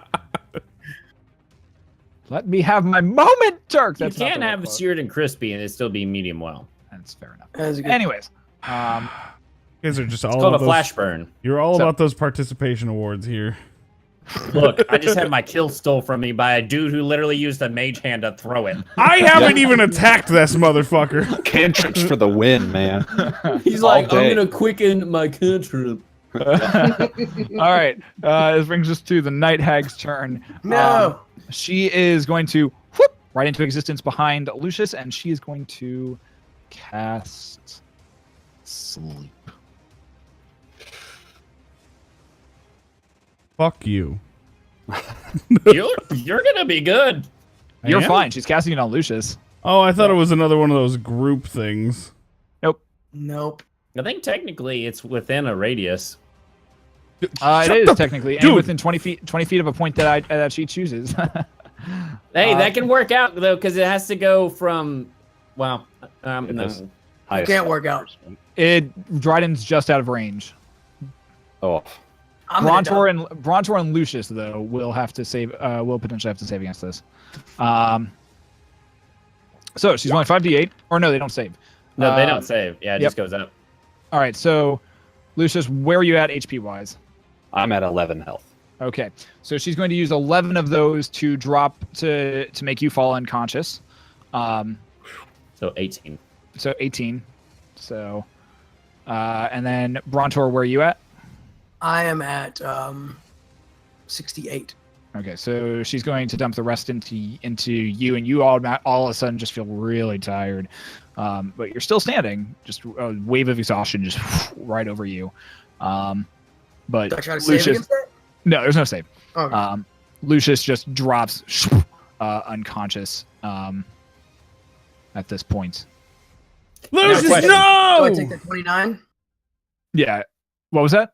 Do I take the 29? No, No, she no. chooses how those hit points get basic. Like if you Distributed. are distributed, and she tries to like drop people down to 0. So Lucius just is dropped and goes unconscious and is sleeping. Copy Now, that. question. Can I use a reaction to transfer my hunter's mark to the hag? Since the doll is now incinerated. It's a bonus action to transfer it, if I recall correctly. Yes. So I'm gonna say no. Gotcha. Those are different things. All right. So, so Lucius, you are sleeping and unconscious at the moment. And she's gonna, as a bonus action, and right out of existence again. This is stupid. All right. Kurtor is going to run. Let's see. 5, Kurtor's 10, 15, 20. Get up on the bed over to Tomph and make 2 attacks against Tomph. Well, he's a Big son of a ol' bitch. That's going to be a 14 to hit. Nope. And the other one is less than that, so nope, that does not hit. So as he's like trying to walk on the bed, he kind of like stumbles and falls and boom, bounces kind of like right past Tomph a little bit and swipes out with one arm and just misses. This one's going to attack Dryden with 2 attacks. And it's going to be a 22 to hit and a I can math 11 to hit. So Yes and no. all right, so first one for 9 points of total damage for the attack that hits you. And then Brontor, here comes the 2 attacks from your guy. Oh no, I'm down to double-digit health, guys. Mutual suffering still in effect. The other one is not. Yep. Oh no! But the -3 isn't. Okay, Whatever will we do? so this will bring us to... Tom's face. so that's a 20 to hit Brontor, and the other Yeah. one is a 12 to hit. No. All right, so Brontor, you take 8. You take 15 points of damage. All right, and they take half that. Yeah. Round it up. That's 8.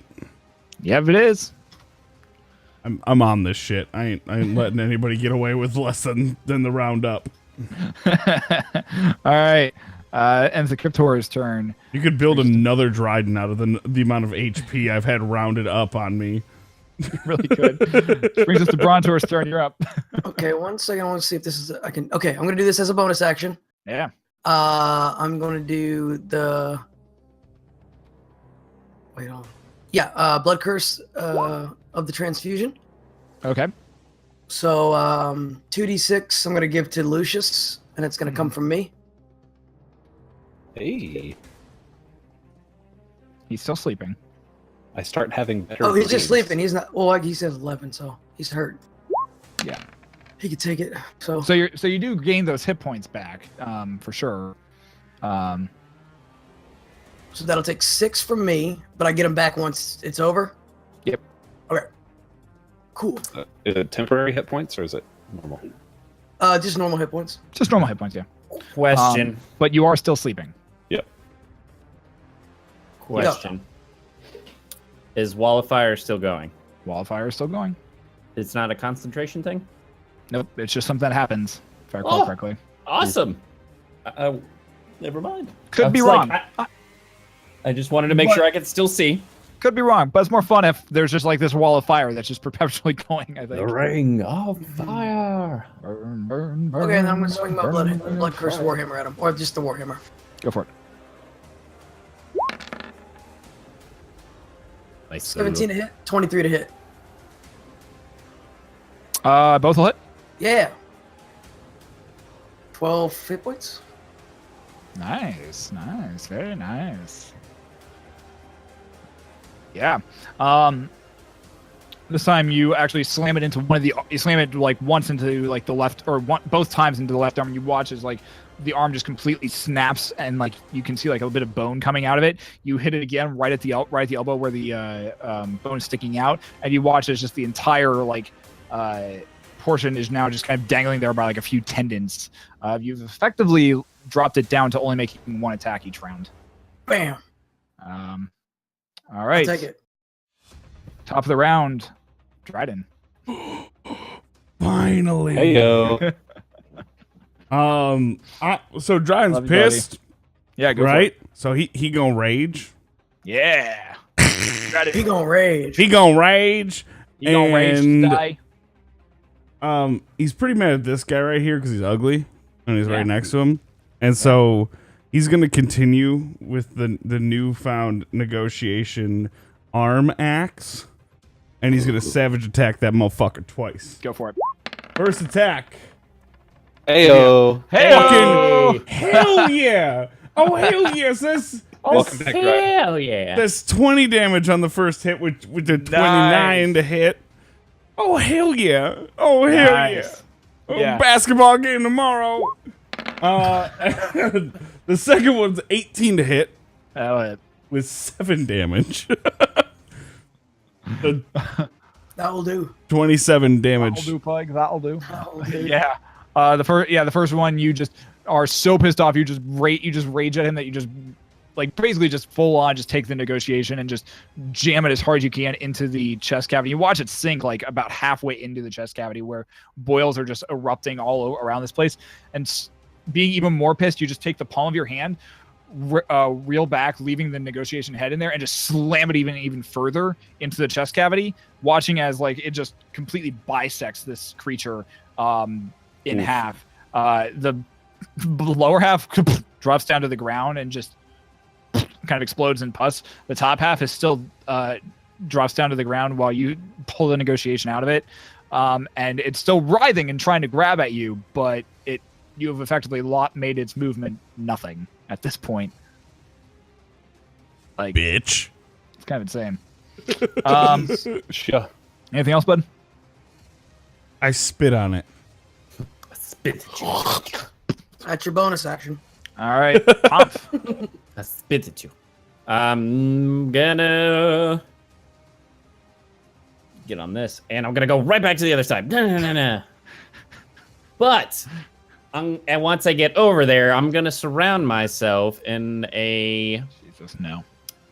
spike growth. Yeah. And so 20-foot radius. Chat Yeah. right now. I'm sorry. Rip. Fuck. So wait, why is it not? Oh, I'm reading through it right now. It's great. All right. Anyway, so spike growth. Okay. I assume I don't know how big that is. It's supposed to be bigger, but I'm just That's fine. I'm just basically like coating myself in this corner over here. Right, I gotcha. And I was like, I don't want to get hit. No. All right, so between me and him is 40 feet. Gotcha. And that's it. All right.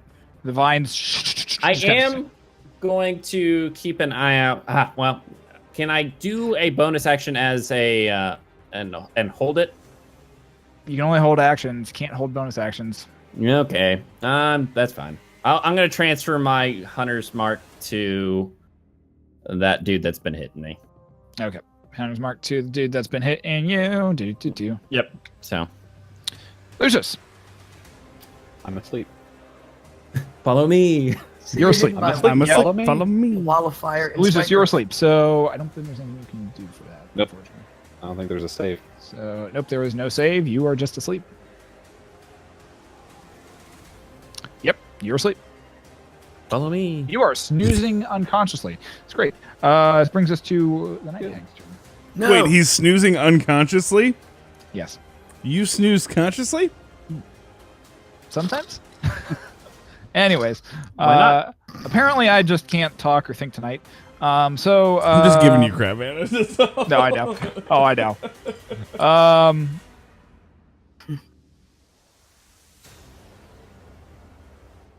Night horse. Bad horse, bad horse, bad horse, bad horse. He rides across the nation, the thoroughbred of sin. He got the application that you just sent in. Needs evaluation, Okay. so let the team begin. A heinous crime, a show of force. Murder would be nice, Kind of of course. course. Bad horse. Bad horse. Bad horse. He's Bad Okay. horse. I know that Night whole Hag- musical. Night so- Hag is So we're going gonna have to watch so- that at Guardian Con this year. All right, so Lucius, you're even though you're sleeping, your dreams and everything are meshed with horrible visions of ponies Puppies. Oh, and ponies. rainbows. Things that No Lucius way. does not like. No. Things that make him uncomfortably. No, I need death. Where's the death? Yeah, there's no death anywhere to be found. Everything that you try to kill just stays there, smiling at you with this very creepy smile, and life just Fuck you, blossoming around you. unicorns. Like it's My Little Pony basically in your entire head right now. Like it's just everything that like not like you try to burn like you try to use your magic and burn things, and flowers just sparkle out of the hand. So it's stress. It's basically stressing you out at this point. Not happy.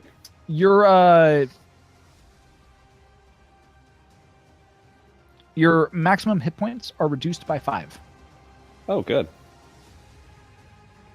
So mark that. Oh, Does that take great. it off my current hit points as well? It doesn't take off your current points. Your just Okay. maximum total hit points that you have is reduced by 5. Ugh. All right, and Bummer. she is going to then. Because it wasn't low enough already. She's then going to Maybe reappear. don't be a bitch.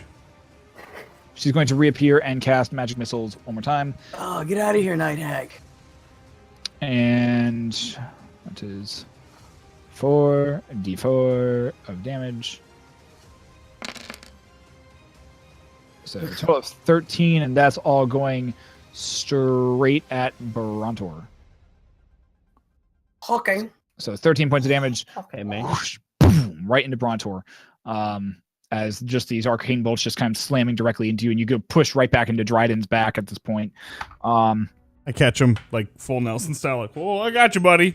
That's impressive. You can do that when you're facing away from him. Oh. I just me and Brontor have this deep connection. Gotcha. All right. The crystals have seeped into their brains. All right. So this one's going to make one attack against Brontor, and that's going to be a 9 to hit. So nope. No. And this one is going to attempt to make 2 swipes with disadvantage at Dryden. He's on the floor, right? Half of him on the floor. Yep. That's going to be a total of I'd like to point out that's a natural 20 and a 6. So the first one fails. The second one is a natural 19 and an 8. So it's just flailing about on the ground, just trying to swipe off at Dryden. And then the other one, Brontor, missed his attack. This guy, not knowing any better, and wanting his quarry, is going to 5, 10. He's basically going to try and get all the way across, but I think he only gets like halfway because of spike growth. So Doesn't he take damage too? he takes damage. Yep. Okay, What a so dummy. it's 40 feet wide. Yeah. And so you said he gets halfway. Yeah. Basically, Okay, so that is it's going to be a lot of damage. 8d4s.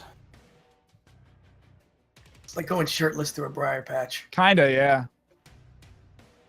Not fun. But he doesn't know any better. He's a dumb idiot. So. Oof. 15 damage. Gotcha. And then Hunter's Mark. I don't know if a Hunter's Mark. I feel like Hunter's Mark's with an attack. I don't feel like it's any time somebody takes damage. With a weapon attack. Okay. Yeah. Okay. So, this one brings us now to Brontor. Yeah. Brontor. Brontor, what would you like to do, good sir? I'm gonna try to finish this guy off. Go for it, my good man. You can do it. I believe in you. Swinging. Hey. Oops. Hey. Both will hit. Nice. Says 18 plus 8. Yeah. 26 18 plus damage. 26 And then, damage. Nice. 1 second. No, that's it. I'll just leave it there. Okay.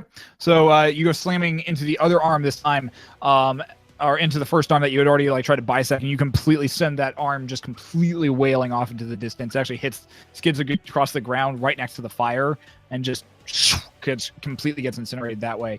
The second attack goes aiming right for the head, and you whack the head so hard that it just goes spins completely around full circle, and the body just crumples down to the ground. Yo! Nice. Take that, night whore. All right, top of the round, Dryden. I want to do wacky stuff. if I can. 1 second. I have a third attack if I critical hit one guy. You do, that's right. Right. So Are I'm going to you move over to here real within quick. Technically, you took your hand off the chess piece, but I'll let you have it. It was before you did anything. But yeah, I'm just going to swing one more time. Go for it. Dope. And you're With flanking. the so crit yeah. You again. have advantage on this, by the way, Oh, do I? because he's You're on the flanking. ground, prone flanking. technically, and you're flanking, so you have advantage. Double advantage. 17 to hit. 17 will hit. 8 points.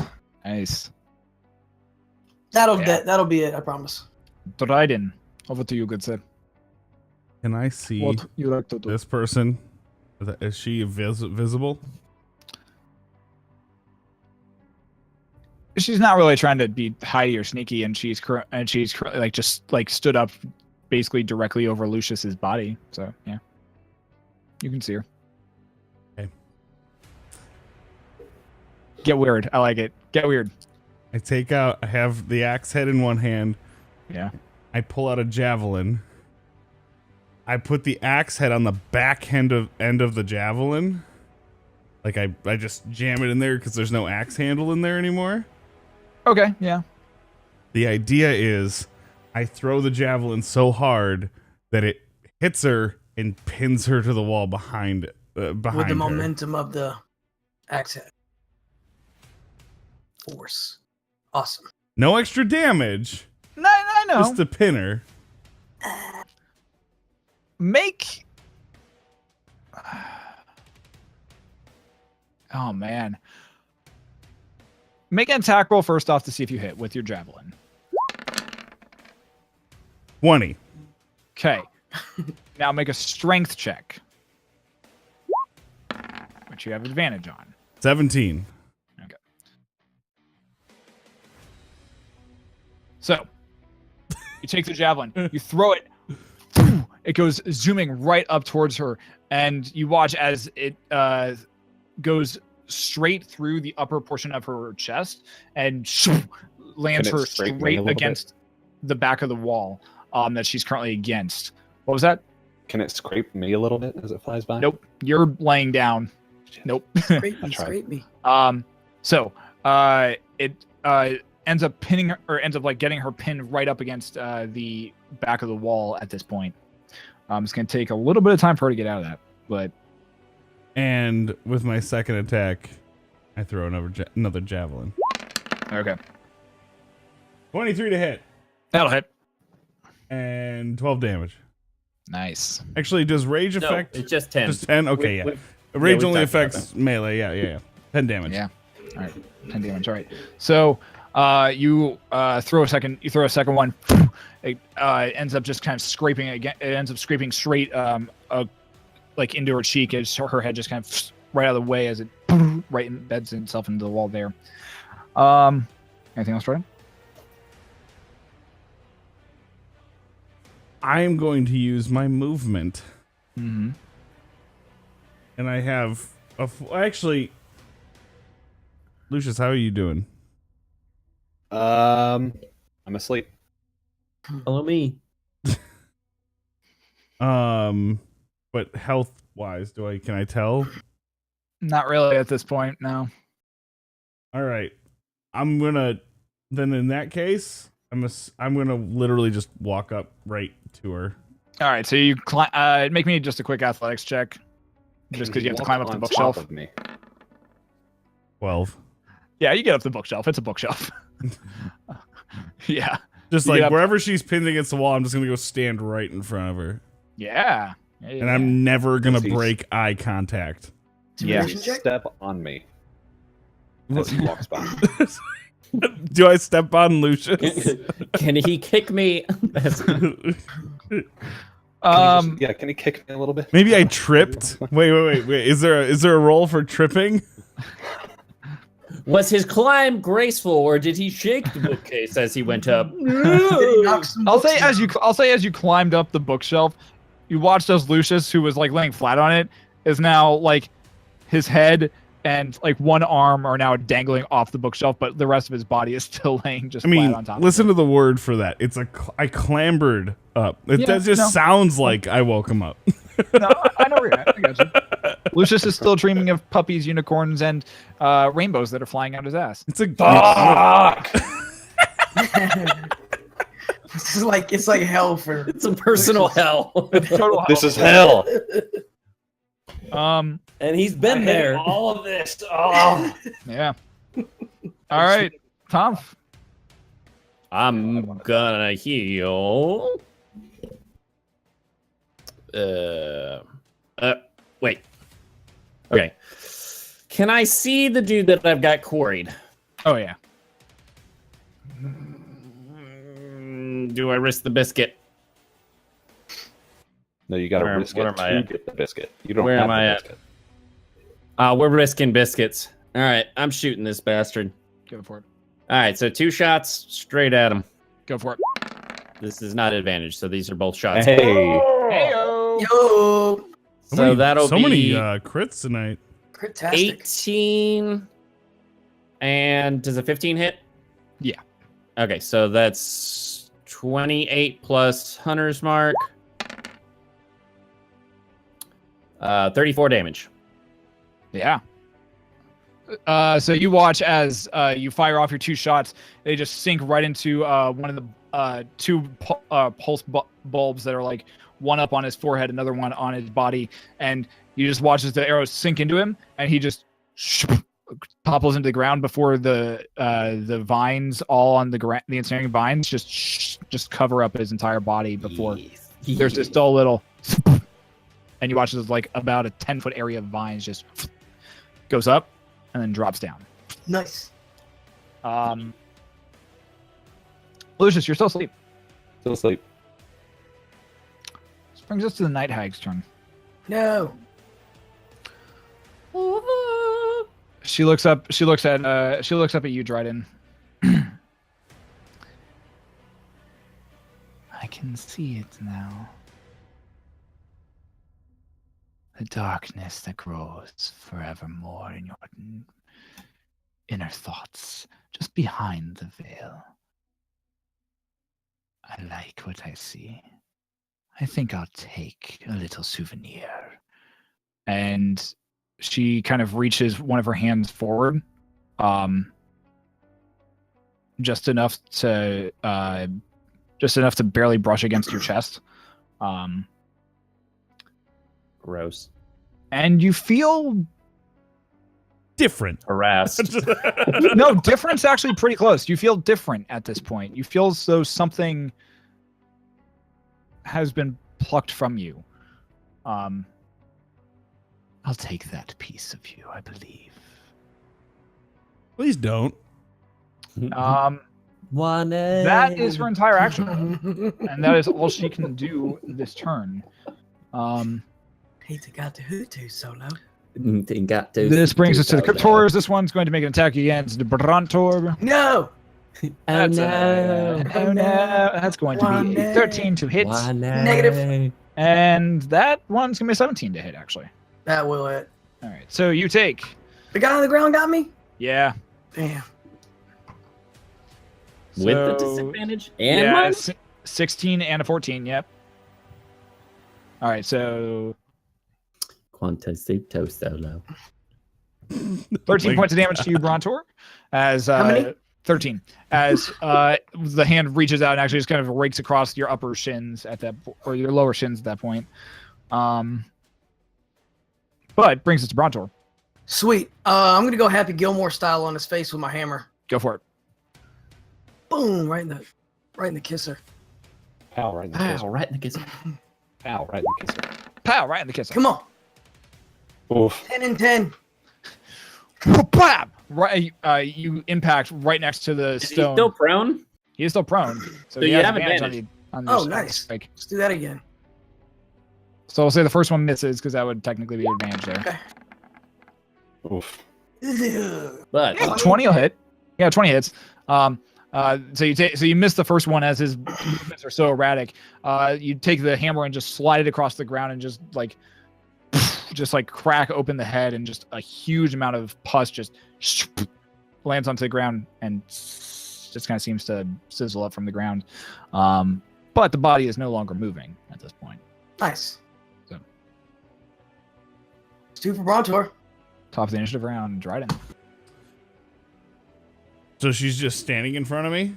She's just standing in front of you. She reached out, touched you directly in the middle of your She chest, took your mojo. where your little bruise is, and you felt something leave you. Kind of just a shiver runs down your spine, but I don't know what that means. It's your mojo.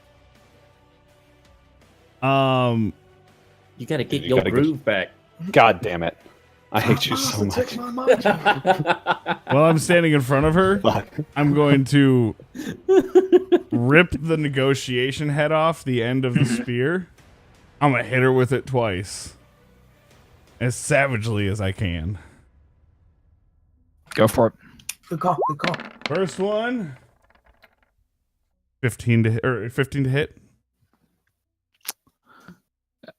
First one, you go and you slam it into the wall, and as the dust kind of like dissipates, you see as you missed her head by like this much, and it's just embedded in the wall right here.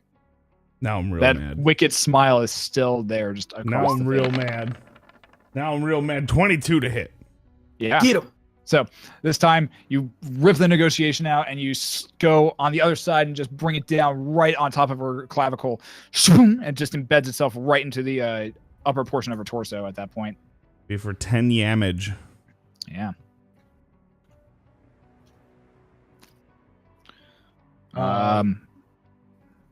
Yeah, go for it. And as my bonus action, if I may,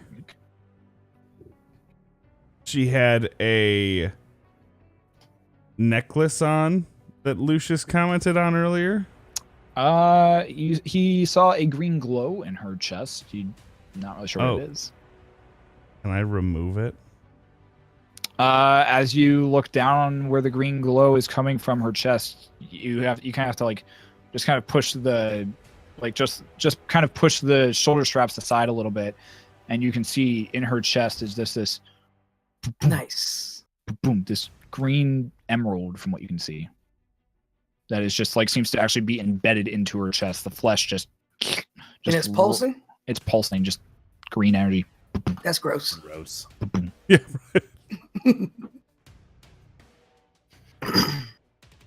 Take it. That's nasty. I don't know if I can. I mean, he's already used both his attack actions. He's Oh. got a bonus technically, but you can't. I don't think that's gonna be. You're not gonna be able to remove it with a bonus action. So brings us to Tom. Alrighty. No question. Yeah, I gotta. I still want to do a super. I gotta do a supercut one of these days. If you're just asking that. Yeah. Just, Question. I can't remember if.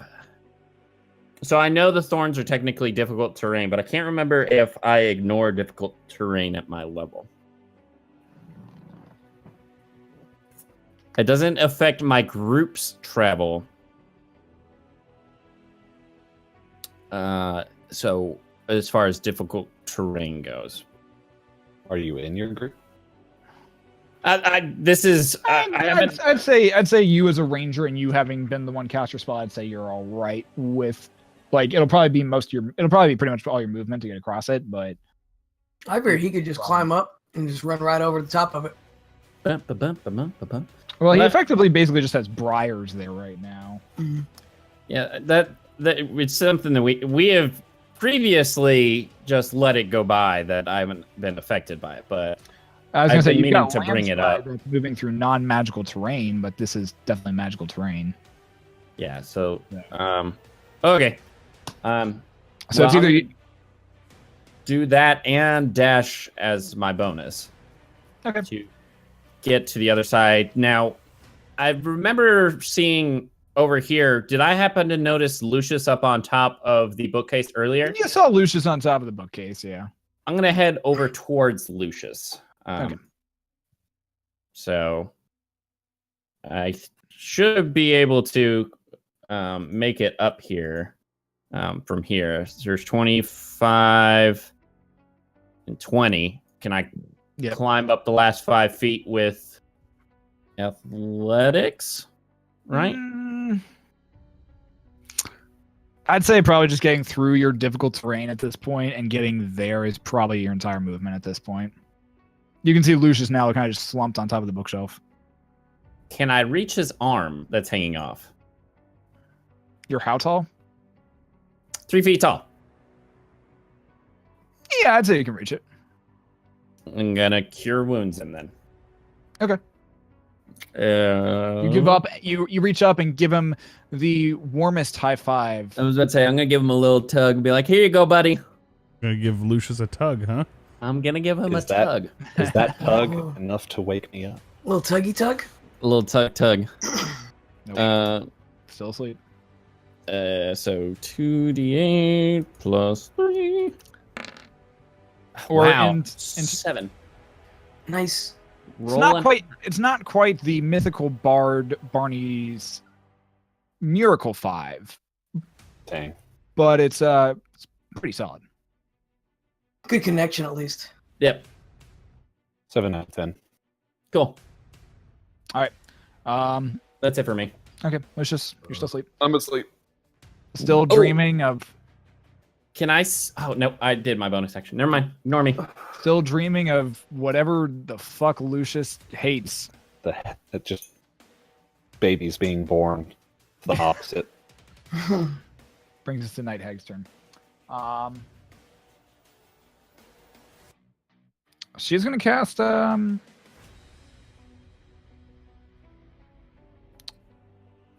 she is not liking where she's at right now, but she is going to cast I believe she's gonna cast Ray of Enfeeblement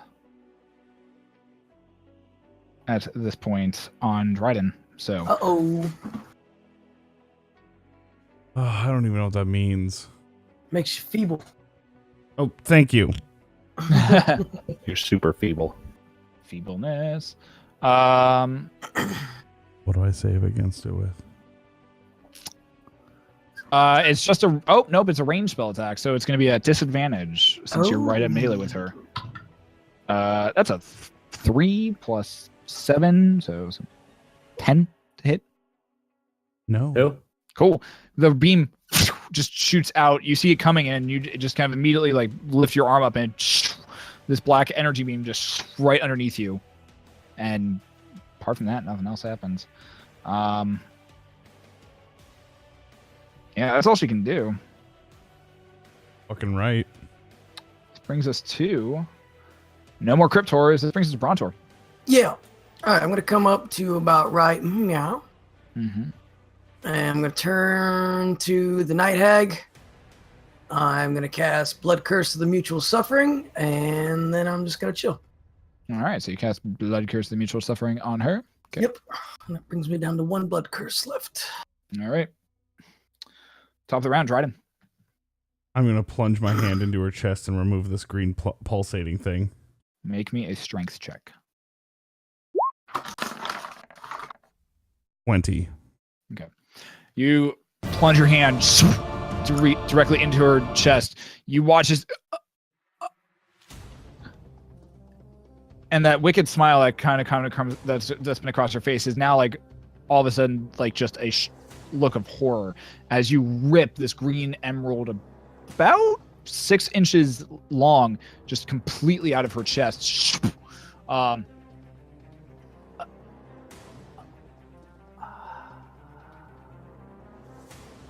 Thank you. As her form turns to dust. Gross. Damn, I wasted a curse. The flames from the flame wall continue to lick the ceiling, and the branches above and the roots above are continuing to are beginning to also burn and turn fire. You watch as this humanoid figure drops down from the top from up in the root system down to the ground and lands in the spike growth at this point. Oh, hey. But we are out of combat at this point, technically. Ooh, Nice. Ooh. boys, I'm hurting. I'm going to go pull. I'm going to ask Lucius for help, then go to pull on him to help me out. And it's here that we're going to take our 5-minute break, guys. No. Oh, never mind. What? Do whatever you want. We'll do like less than 2-minute break here, guys. 2 or 3-minute break so I can run to the bathroom because I need to run to the bathroom. Yeah, I'll run to the bathroom quick. Anyways, Anyways, we're going to take a quick break here and we will be back momentarily. thank y'all for hanging out tonight. We greatly appreciate it. You guys go ahead and do your thing. I think Cody and I can handle this right now. Sounds we beautiful. got it. Like you. Well, thank you so very much for you all hanging out here tonight. We are doing our normal thing here, the Riot sessions here tonight. I do think we are having a good time here. Don't you think so, Cody? Well, I think we're having a good time here. Our chat's looking all sorts of good. I mean, chat is looking mighty beautiful right now. Y'all beautiful sons of guns. I don't know what to say about y'all. Zach, do you got anything to add to this here right now? I got a Klondike bar. All right. Well, he's got a Well, Klondike he's bar got a right now. Klondike. What would you Hey. do for one of those? I'll tell you what I do right now. I'd share and I'd let everybody know that the Riot sessions is going on right now. That's what I do. I'd do that too. I'd walk upstairs to the Boy, fridge. Hattie. Actually, a Klondike bar sounds mighty fine right now. Kind of wish I had a Klondike bar. And it's a Reese's Klondike That bar. does sound delicious. Ooh, it's a Reese's Klondike bar. Oh, Mm-hmm. Oh yeah. the crackle ones are good too. Oh, those are good. Can't go Anyway. wrong with a good Klondike bar. You ever just been like, I have cheese, so I'm gonna eat cheese? Yep. Many You- times. That and you get a good summer sausage with that. Or you guys ever Good. have like deli meat roll-ups? Yeah, that was where I was Like- thinking about going with this, but it's just too much work right now. Yeah, and I'll probably you put do a some of slice that of cheese after. in between. Ooh, Mm-hmm. Some of that Colby Jack going on. oh, yeah, it's good stuff. Get my mouth. Nice. Yeah. Yeah, thank you all for hanging out tonight. We Rapid appreciate fire. it. Cody, you have You guys 6 great. seconds to tell people about yourself. Go. What's going on, everybody? I'm Cody Bedrock 36 coming at you live here in Atlanta, Georgia. I do the thing Monday, Wednesday, Friday, 7:30 p.m. Be sure to tune in on twitch.tv. On to the next one. ShadowCon, go. Hi, I'm ShadowCon. Blue, go. Hi, I'm the Blue Ranger. I sometimes stream on Twitch. Otherwise, I do a podcast with ShadowCon called Splash Damage Radio. You can download it. It's fun. Lucius, Zach, go. Hey guys, I'm Zach. I play video games with these guys sometimes. Shadowhack, 6 Yes. seconds to tell people about yourself. Go. Hi, I'm Shadowhack. I stream Dungeons and Dragons here every Sunday, 7:30. We play this game. It's fun. Yay. Nailed it. Now you know who we are. That's it. We just did introductions in under 30 seconds. I love it. Oh man. I'll wait for Cody to get back real quick before we jump back in. Still a little Also- bit- Jealousy you've got a Klondike bar, dude. That sounds so good right now. yeah, right. Oh, you motherfucker. See? What would you do It's a for a Reese's one, too. Klondike bar? I'd take it up the ass for a Klondike bar. Hey, Klondike bar is a Klondike bar. Say 20 bucks is 20 bucks. All right. Still a little bit more I want to get through tonight. Cool. Yep. You have roughly 37 minutes. Trust me, I'm aware of where we're at. Proceed. Prior to the stream tonight, by the way, I was told that it was going to take us about an hour to get where we are right now. We did it. I mean, there was an hour involved in there. Didn't expect combat to go that long, honestly. But hey, anyways, so jumping back in. Well, when you've had the main character asleep for 7 turns now. I wasn't asleep. I was out cold for a few. You were paralyzed for shit. Anyways, so jumping back in here, you watch as the flames of the flame wall continue to lick, and you watch as actually parts of the room seem to be crumbling away and actually seem to be losing. You hear this giant from above you guys. You see behind you the doors that you were flung through, now eliminated by the firewall, actually look even more old and moldy and just crumpled than they were. This entire place seems to be kind of shifting and almost coming apart at this point. What would you guys like And to I do? reach up to ask for Lucius help up the bookcase, and I go to pull on his arm to help me up. Boys, we got to loot and go. Wait, is she dead? You're still asleep. Fucking puppy. Dryden, put him on your back. Let's go. We gotta go? What's up with The this guy? entire- I go, place what's is up with falling this guy? apart. And I kick Lucius. I think he's out still. We got to get out of here. Make an attack roll real quick. Oh, no. An attack roll. Like I said, I was pulling on his arm. I didn't kick Yeah, him that hard. You lightly kicking him is like 15. is like breaking 3 ribs. Lucius, you take 1 point of damage and it's enough to jolt you awake. God damn it! I knew Puppies it. and puppies and ponies. Oh, they're everywhere. Oh my god. Oh, He says this as a giant piece of the ceiling comes and like actually he says this right as a giant piece of ceiling comes and just crashes straight through the two right where the night hag was, right through the 2 javelins that Dryden had embedded in the wall, splintering both of them to pieces.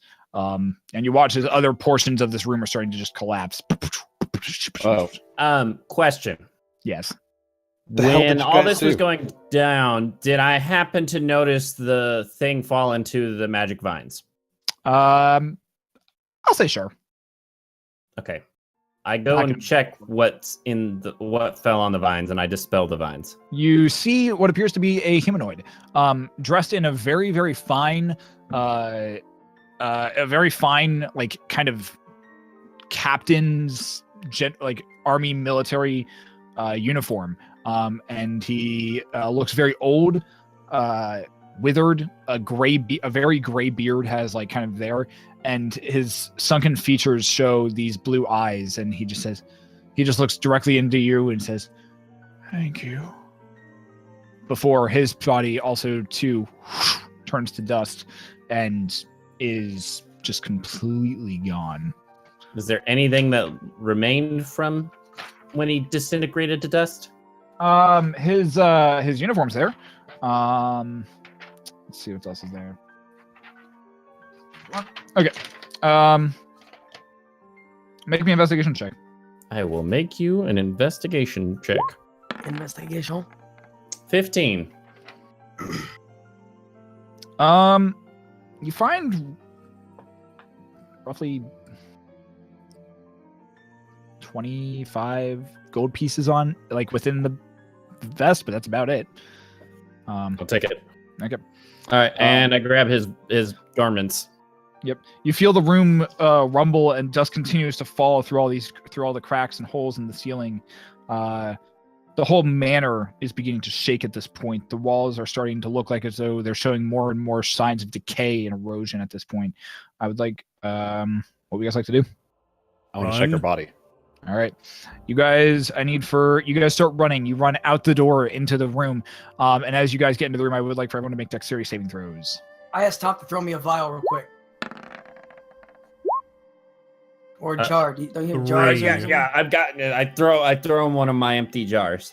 All right, so Brontor, you catch one of the empty jars as everyone else as Tom is running past you into the next room. Yep. I'm I want to try trying to scrape some of this pus in one of the jars, if possible. All right, And you're gonna be about a round behind them since you're staying in this room. Can I grab Brontor? All right, forget it. Let's go. I'm just letting you know where you're at, guys. I'm just letting you know where you're at. You can do it if you want. So I'm still trying to get the dude's garments into my bag as I'm running. okay, so you're awkwardly shoving these giant garments into your bag as you go. I'd like to check the girl's corpse real quick, the night hag. There's nothing left apart from dust and like this dress, and a rock fell right on top of it. So No. there's not really much left there at that point. All right. So Tom, you managed to just dodge out of the way and you get into the room where the golem was at. Lucius and Dryden, you as you're pushing through all of this, as you're kind of pushing into the next room where the doll originally was, and like you can see this very old, moldy, now broken bench on the other side. A giant piece of slab like rubble comes slamming down right in front of the wall, right in front of the door. That's probably going to have to be moved before either of you can get out, or before anyone else can get out of that room. As the rest of the manor is continuing to shift and change. I need for Dryden, make a strength check. Throw it out of the way. The 19. Yeah, you rush up to it and move it out of the way as Tumph is now on the other side of the room at this point, beginning to run up the stairs. As the rest of you get to the bottom of the stairs and begin to run up them, I would like for you guys to all once again make dexterity saving throws, Including me? including you. Okay. I just didn't know. Ooh. Yeah. Ooh. 12. All right.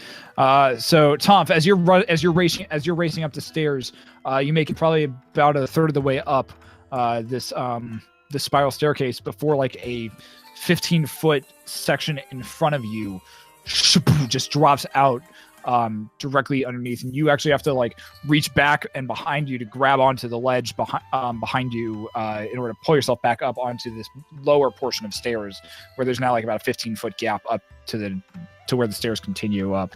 The rest of you manage to catch up to Tom at this point. So what are you guys gonna do? Alright. Shifting and I'm going to use my last spell to fill the bottom portion of the gap with my spike growth to try and bridge. So you're gonna try and bridge the two together. Yeah, I'm basically just so where it fell through and there's now that hole. Yeah, I'm just gonna basically fill up until it's. How high does it go? Well, I mean the whole thorn It's thing. a 20-foot. 40. Yeah, it's a 20-foot radius, so 40 feet diameter. Yeah, I'll say that. I'll say you can do that. So I'll say that you basically kind of create this like pseudo bridge over it, and it's gonna take you guys probably. So you guys all start kind of working through it.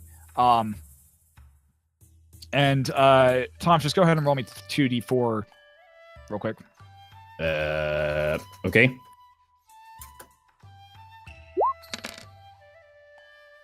Four. All right. So Four. you guys take like 4 points of piercing damage as you are like wading through this spike growth. It's measly pebbles and nothing. So you guys you guys are able to make it up to the top of the staircase at this point. And you make it into the foyer. You look around and see that everything just looks as though it's being torn asunder and just being destroyed left and right. Walls are crumbling every which way.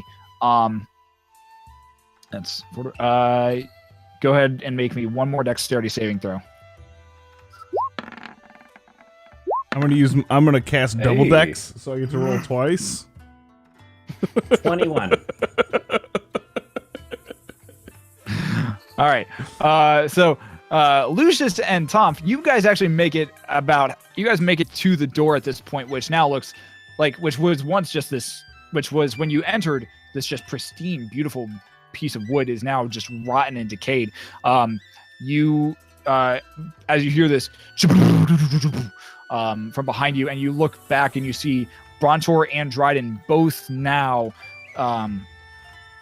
covered and pinned in probably about 5-10 feet of rubble on top of them. They both of you take 8 points of bludgeoning damage as beams and portions of roof have just kind of crumbled down on top of you. What would you guys like to do? I rush back to start helping him up. I'm gonna rubble. I'm gonna rage for my last time. This is the scariest thing I've ever done. I've never said that. I'm gonna rage for my last time, and I'm going to throw all the rubble off of me. Make me a strength check with advantage, obviously. Oh my god, are you kidding me? Oh no! Oh. Are you kidding me? Oh. Oh. Oh no! There's Bronto in you yet, my friend. Got a little bit of Brontor in you tonight. Yeah. Oof! You start pushing. You feel like blood rush to your face and your arms, and you push, and you feel something pop. And pain, immense pain radiates through both your arms as you just feel something has snapped in them, and you're not 100% sure how they're still, like how you still have, like even moving your fingers at this point now has immense pain. The more rubble begins to just fall farther and farther. Brontor, you got an action. What are you doing?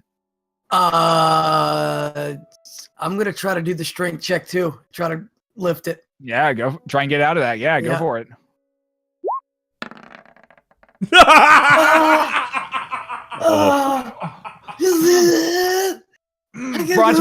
Brontor, as you're pushing, you're starting to get like a little bit of leverage, and then you hear more rubble comes and lands on top of you, and you're shoved even further back down. You take another 2 points of bludgeoning damage as as more rubble is added to the top. Tom and Lucius, you guys have an action here. What are you guys doing? All right. I'm going to spend all of my sorcery points, the rest are remaining, to get a level 3 spell back and cast Chromatic Orb at level 3 for force damage. Shit. Yeah. Into one of the piles. Okay. I'm gonna have some rope ready to throw at them. All right. So go ahead. Yeah. I'm Not assuming hard- 12 can hit. Yeah. Not hard to hit. It's a stationary pile. Which one are you throwing at? Are you throwing at Dryden or Brontor's pile? Did I hear Dryden's arm snap? Make a perception check with disadvantage. With disadvantage because there's a lot happening. Nope. I'm going to assume Brontor needs more help. Okay. So you I've seen Dryden operate before. Check a look. So you throw the chromatic orb at Brontor's pile, and about half of it just gets blown. Actually, probably about 2/3 of it just gets blown off. This does offer Brontor another saving throw at this point. Strength. Yep. Come on. Or strength check, not saving throw. Not saving throw. Oh, check. okay. Hey. Hey. Hey. You're able to get this one beam that is just laying like directly on top of you, and the rest of the rubble off of you. You're able to get up and out. You look around and you can see that the entire portion of the roof is like there's like a single beam that's holding like most of it up at this point, and it's like directly over you guys. You hear this as you watch as that beam like gets a giant crack through it. Hold strong, little beam. Hold strong. Like I said, I've thrown my rope to. Yeah. I assumed to Dryden. Okay, so you're throwing it in the direction of Dryden. I'll just heave or Make a perception check followed by a dexterity check real quick. Okay, perception. So 22. As you're kind of glancing at this rubble that is what you assume Dryden's pile, you can see what appears to be a foot sticking out of it, and make me a dexterity make me your dexterity check. I have very dexterous toes. come on. Man. 8. And you throw the rope, and it latches on to a piece of wood directly over the foot that is there. Okay, so then can I do anything else? That was your action for that turn. This brings us to the top. This brings us to Dryden at this point. Your arms are in a lot of pain right now, but you're kind of pushing past. Did I past take the pain with damage? It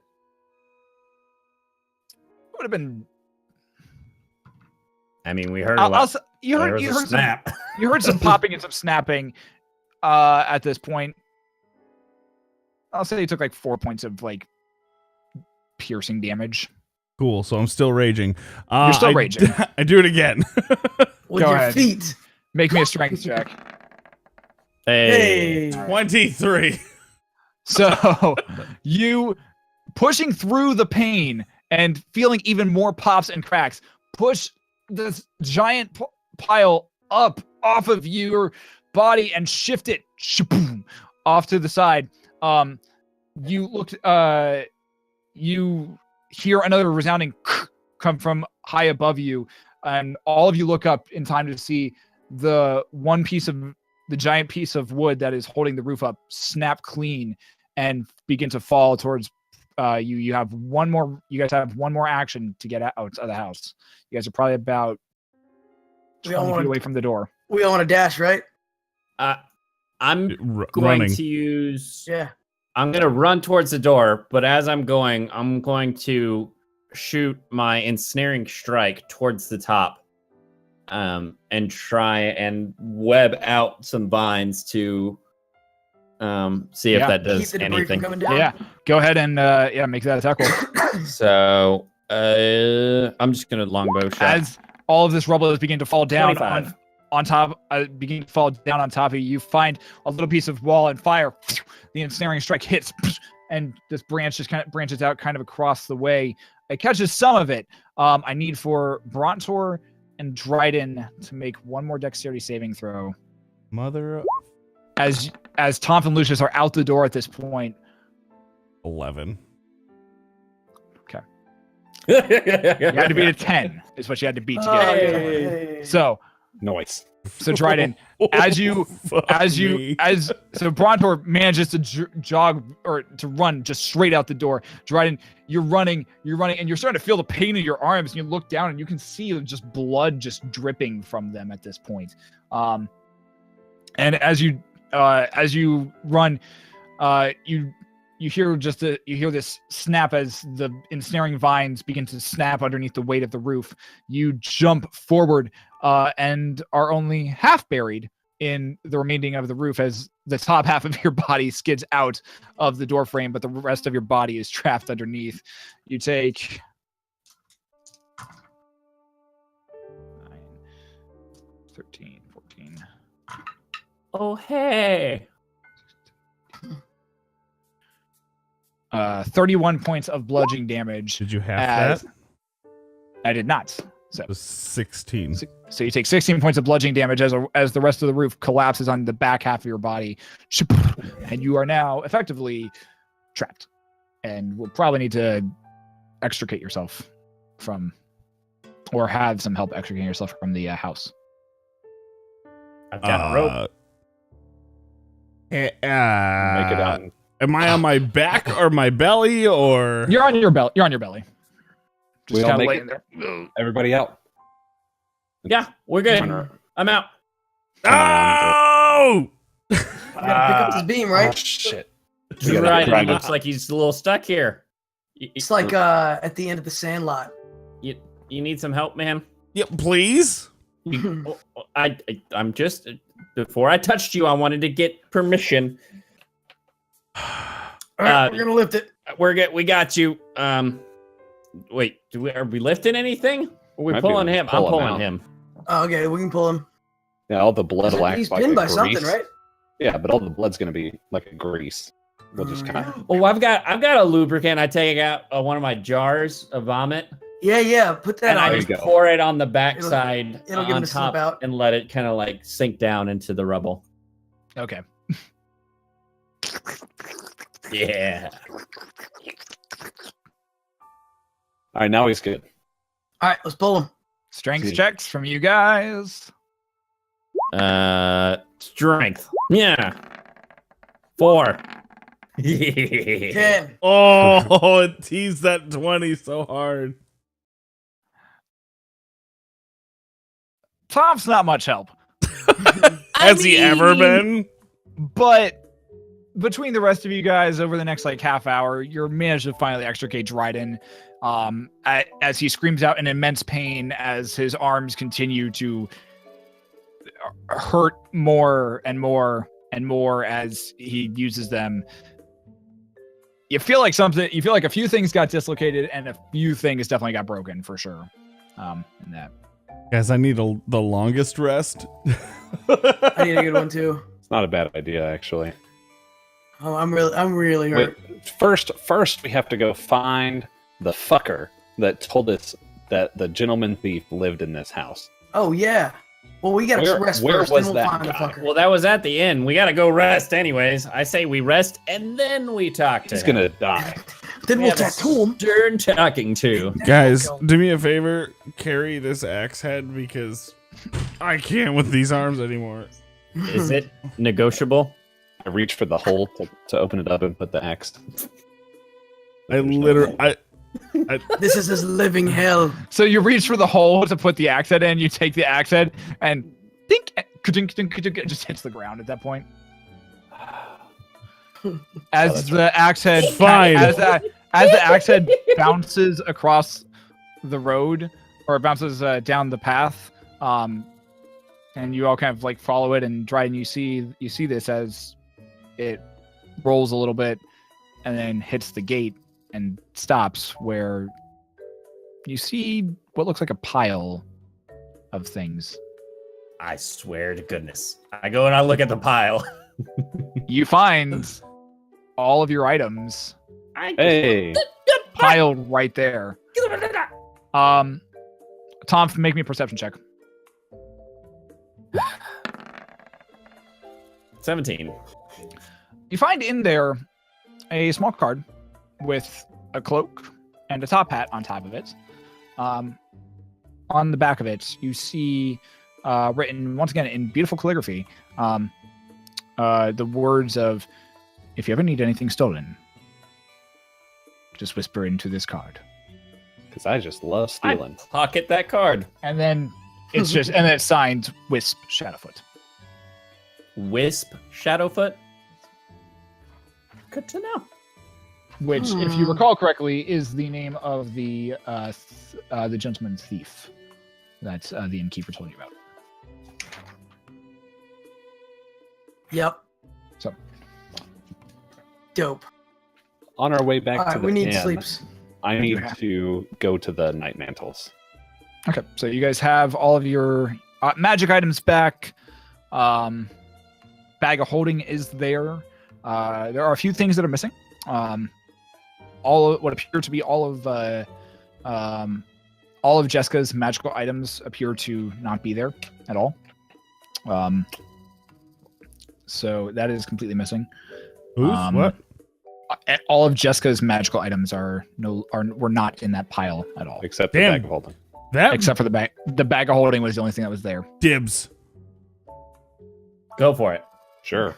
That's, I got my that's holds. That's I'm a fair good. dibs. Also, that banishment, fuck, Lucius. You banished shit you didn't even know about. I know, man. Wait, Just erased it. you erased it? Can you erase things? You erased Jessica. I erased Jessica. Wow. Well, that's I do want to check the hold to see if there's any new things in the I open up the hold. bag of holding. Is the muffin in there?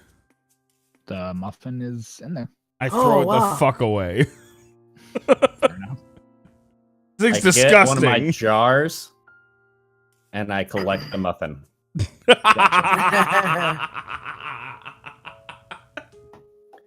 I take it there's nothing new in the hole.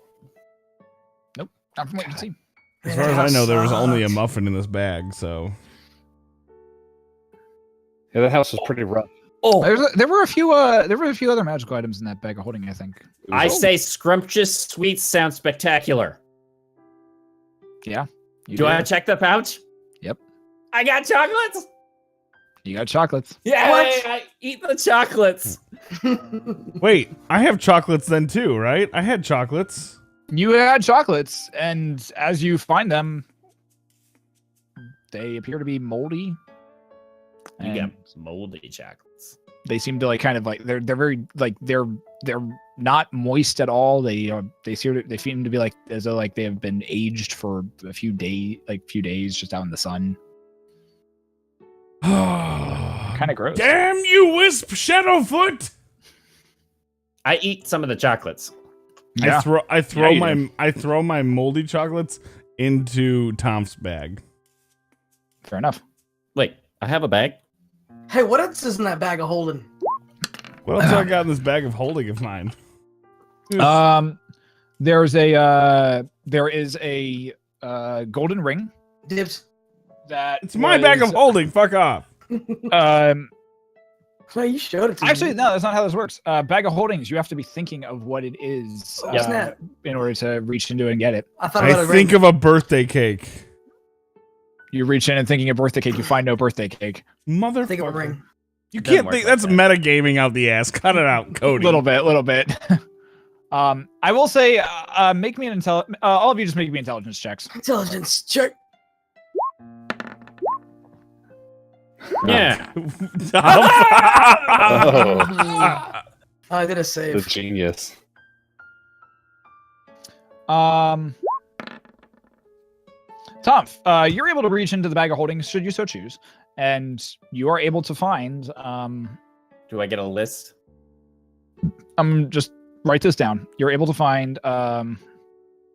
a golden ring that was taken that you remember was taken off of Resh. You are able to find I think this is actually Brontor's. Nope. You are able to find a long shard of what appears to be ice, but it is it's cold when you hold it, but it doesn't melt. And you speak giant, and you do find that there is the rune for ice embedded inside the shard itself. Nice. Are the two main things you find in there. Okay, so golden ring, Resh's ring, long shard of ice, never melting ice, giant rune. Says So those are the two big things you Well, find. I mean, I can watch him pull this shit out of the bag, though. I didn't pull it Yeah. out. I just know that they're in there, right? You know they're in there. Yeah. You know that those are the two main things that are in there that are of relevance. Nice. Cool. Yeah.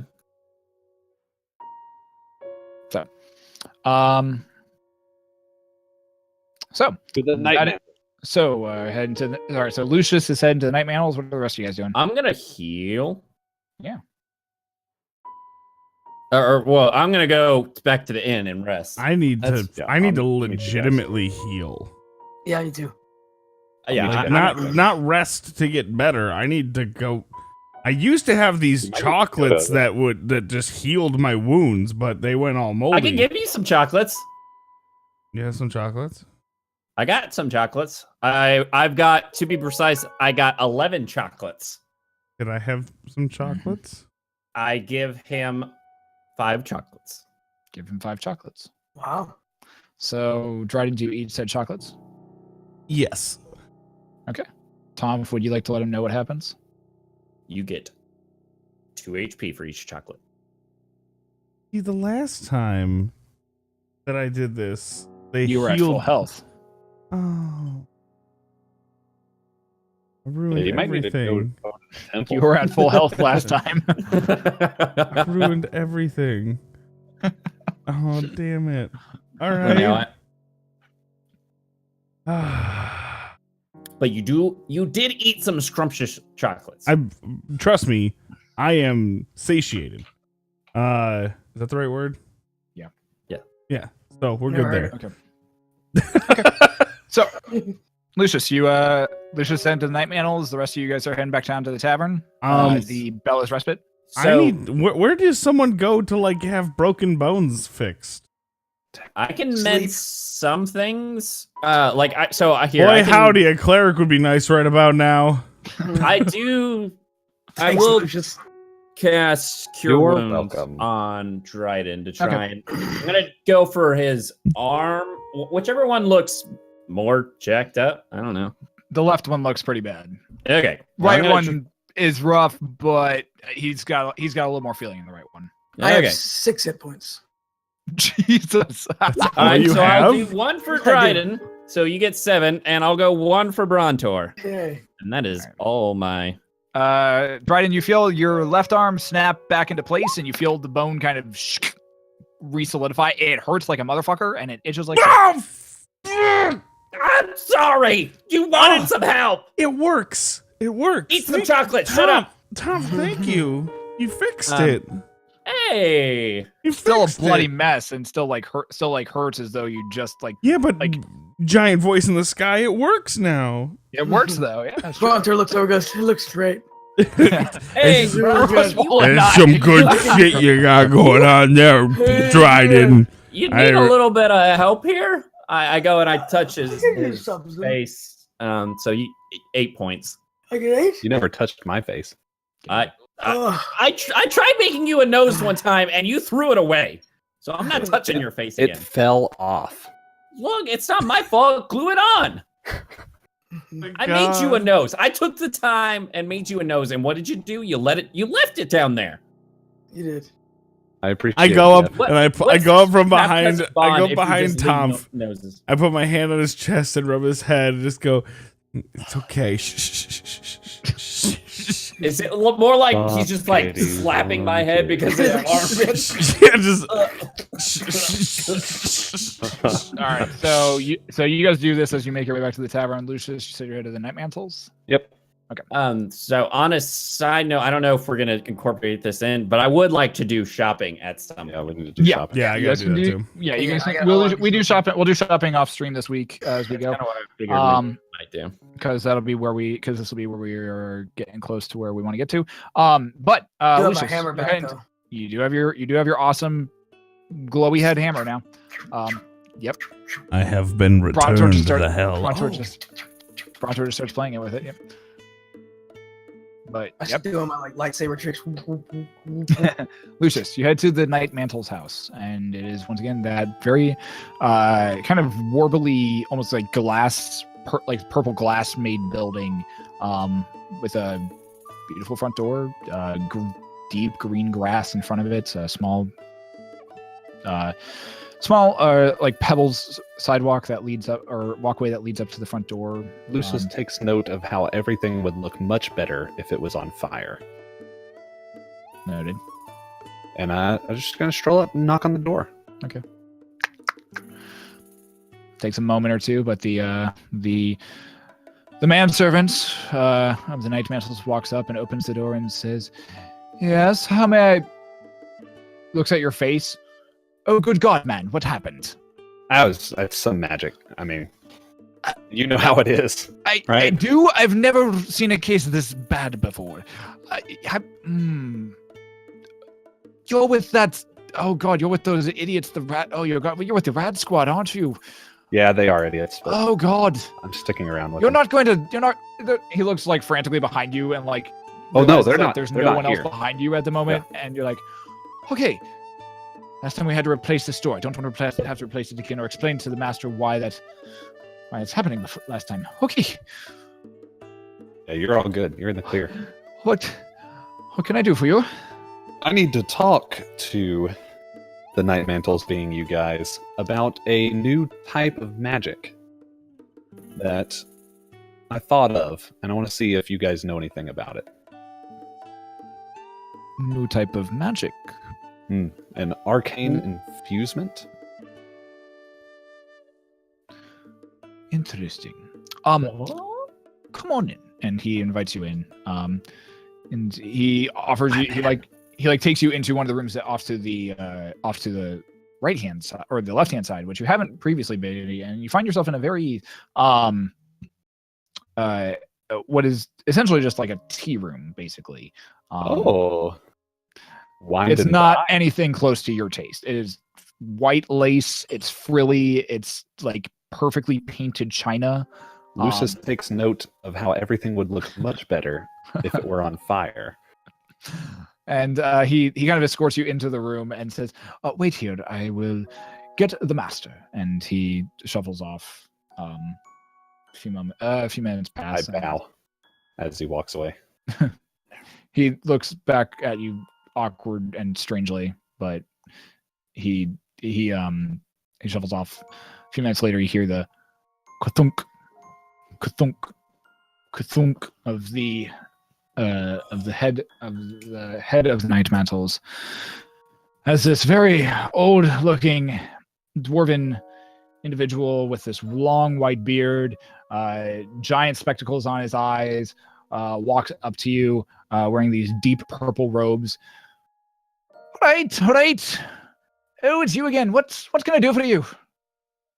I wanted to talk to you to see if you've heard of any type of magic where you can infuse a living body with arcane energy. Oh, and Katunk walks over to one of the chairs in the sitting room and kind of seats himself on it. Arcane infusion has been something that we've been messing and working on for quite some time now. We haven't quite mastered it ourselves yet, but what exactly are you looking to do with this? What exactly are you trying to?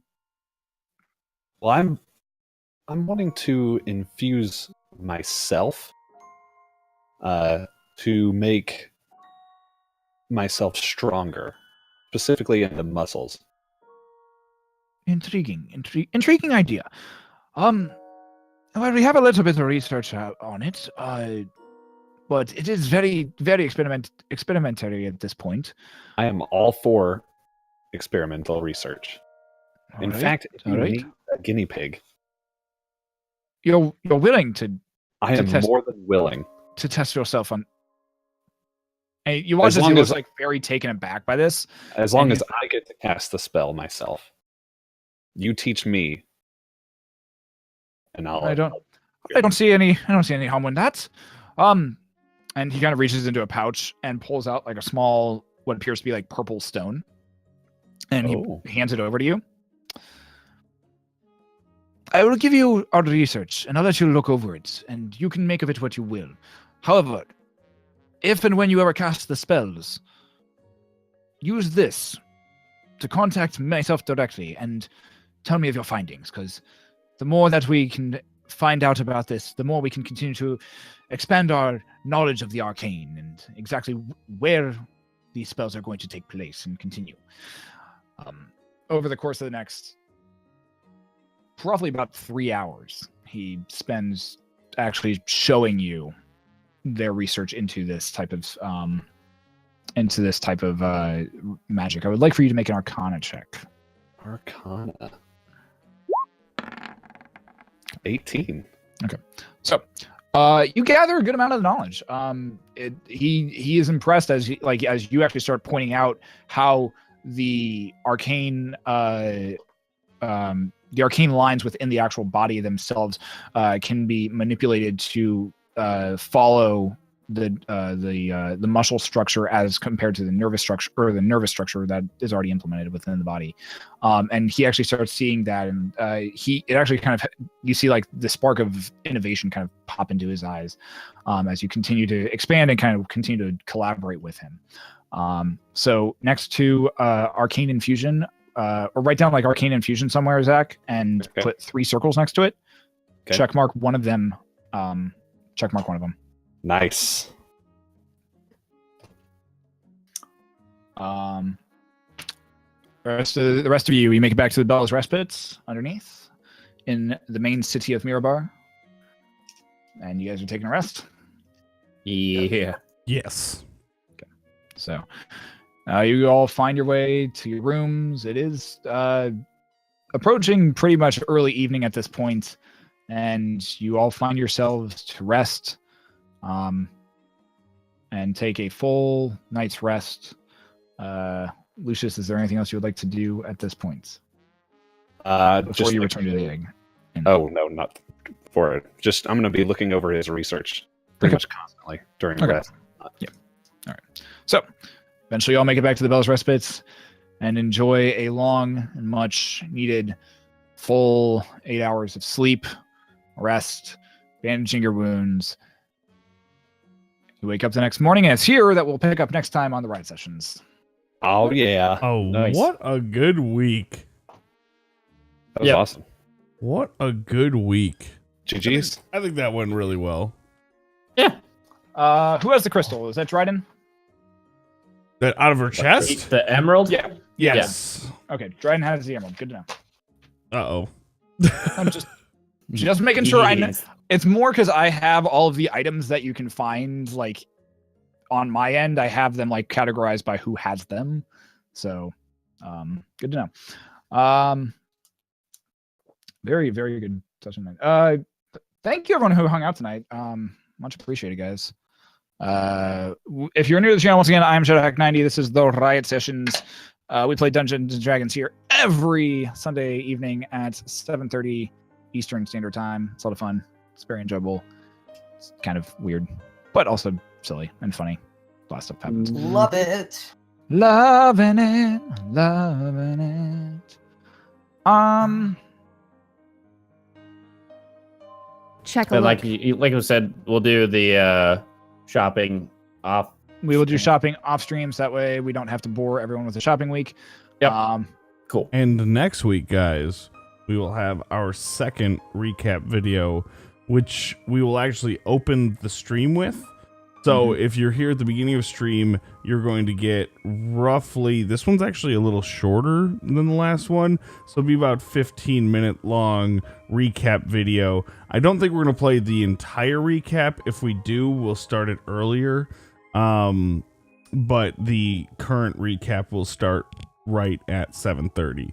So if everyone's around and available, we might start the whole thing at like 7, because the first recap is like, I don't know, a half hour long. But this one's going to be somewhere between 15 and 20 minutes. So